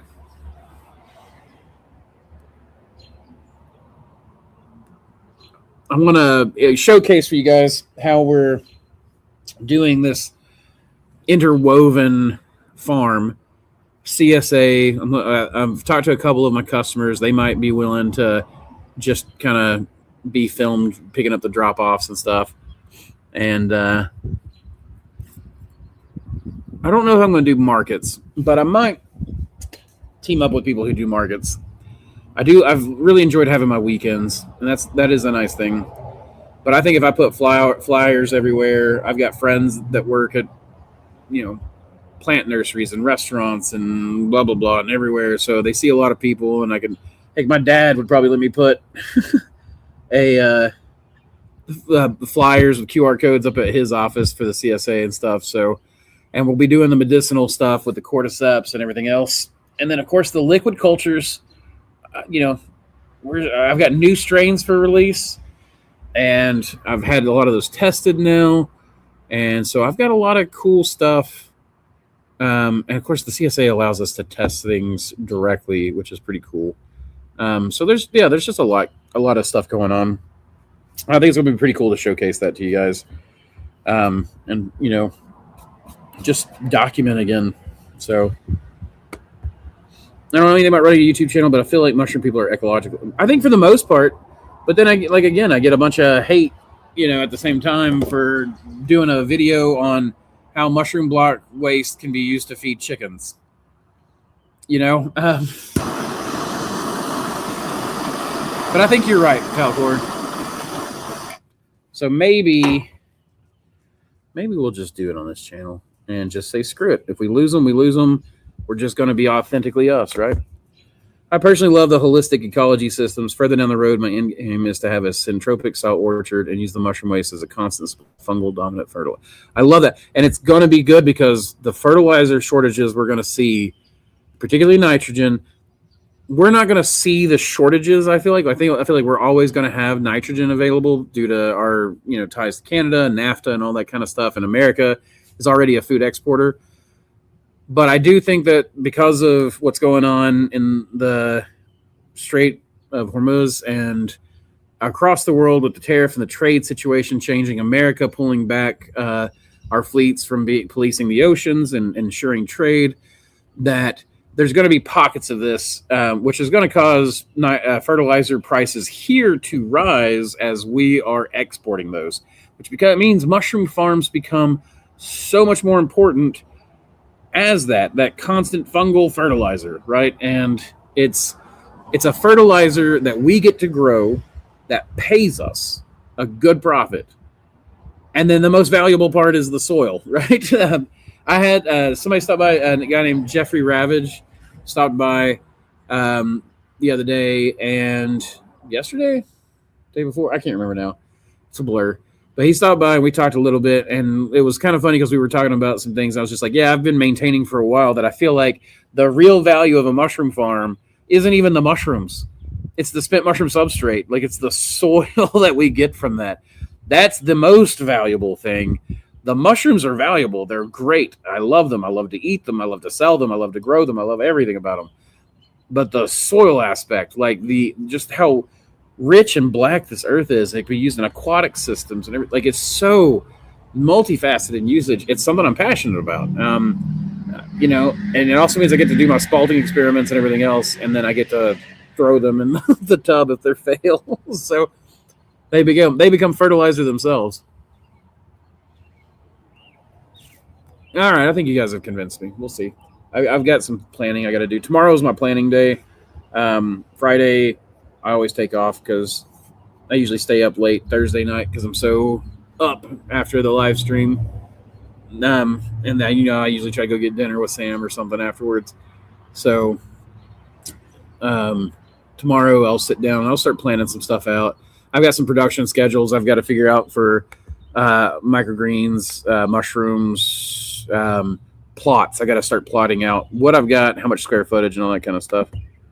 We will still have access, but due to the oil-based fertilizer, is a global market. So with this war, the prices are skyrocketing. I'm at my refinery now watching, so hear the depth of this daily with refinery economic talks. Interesting. So I didn't think about that, but you would be positioned perfectly to hear about that, the fertilizers and stuff. And it's already been more expensive since COVID. I know. Because apparently they stopped processing for a little bit, and a backlog of orders filled. Like there's a lot of that with lab stuff right now. I ordered a specific type of filter that was a specialty filter that I needed a case of. I ordered it and then forgot about it because it was taking so long that I came up with another solution. 4 months later, Stony Labs finally sent me the filters I ordered. And now I have that case, and they are a better solution. They're a better solution, so I'm glad I ordered them. But now I know I need to order them months in advance because they take a while. But that's the part I had that was a missing part to mass producing tissue culture media because of the plant hormones. They really need to be filtered in a special way.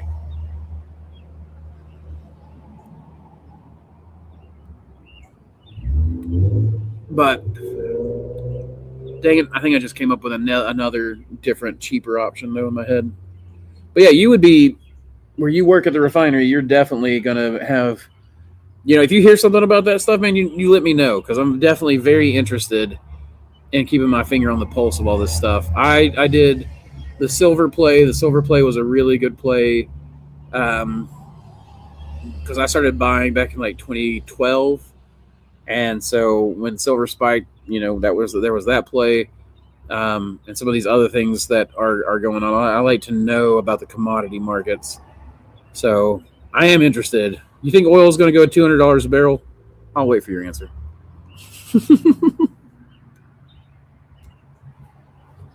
I will, just to say, for liability purposes, anything we discuss here is not financial or investing advice.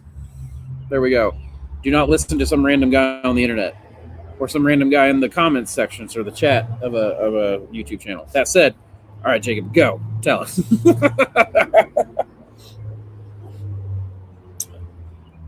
I don't think we're in trouble for potash or phosphorus. I think we got pretty decent supply lines on those, and the amounts are not as high. It's the nitrogenous, like urea and things like that, because they are natural gas and oil byproducts, I think.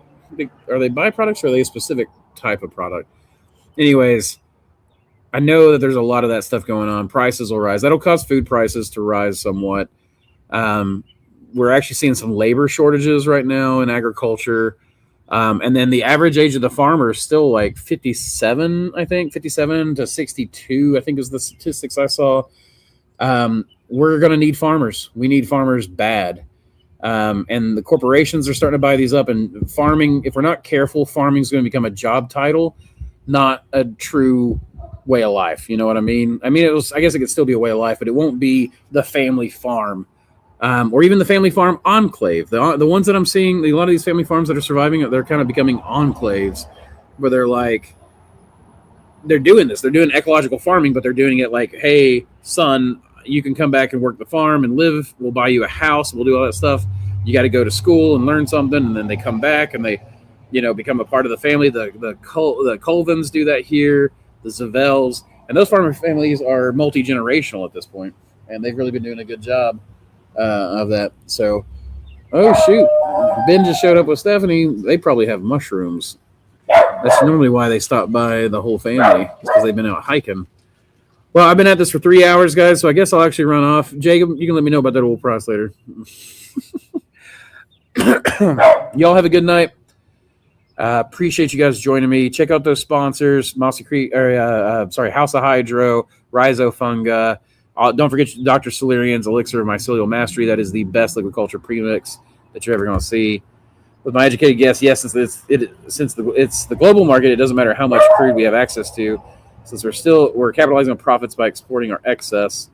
The story about the Kentucky farm that turned down some $25 million to buy them out. No, but send that to me. That sounds awesome. I would love to see that.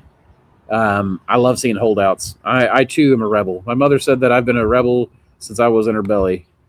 So always rebelled against authority. All right, y'all. Have a very good night. Thank you so much for joining me. Keep spawning culture. Grow some stuff.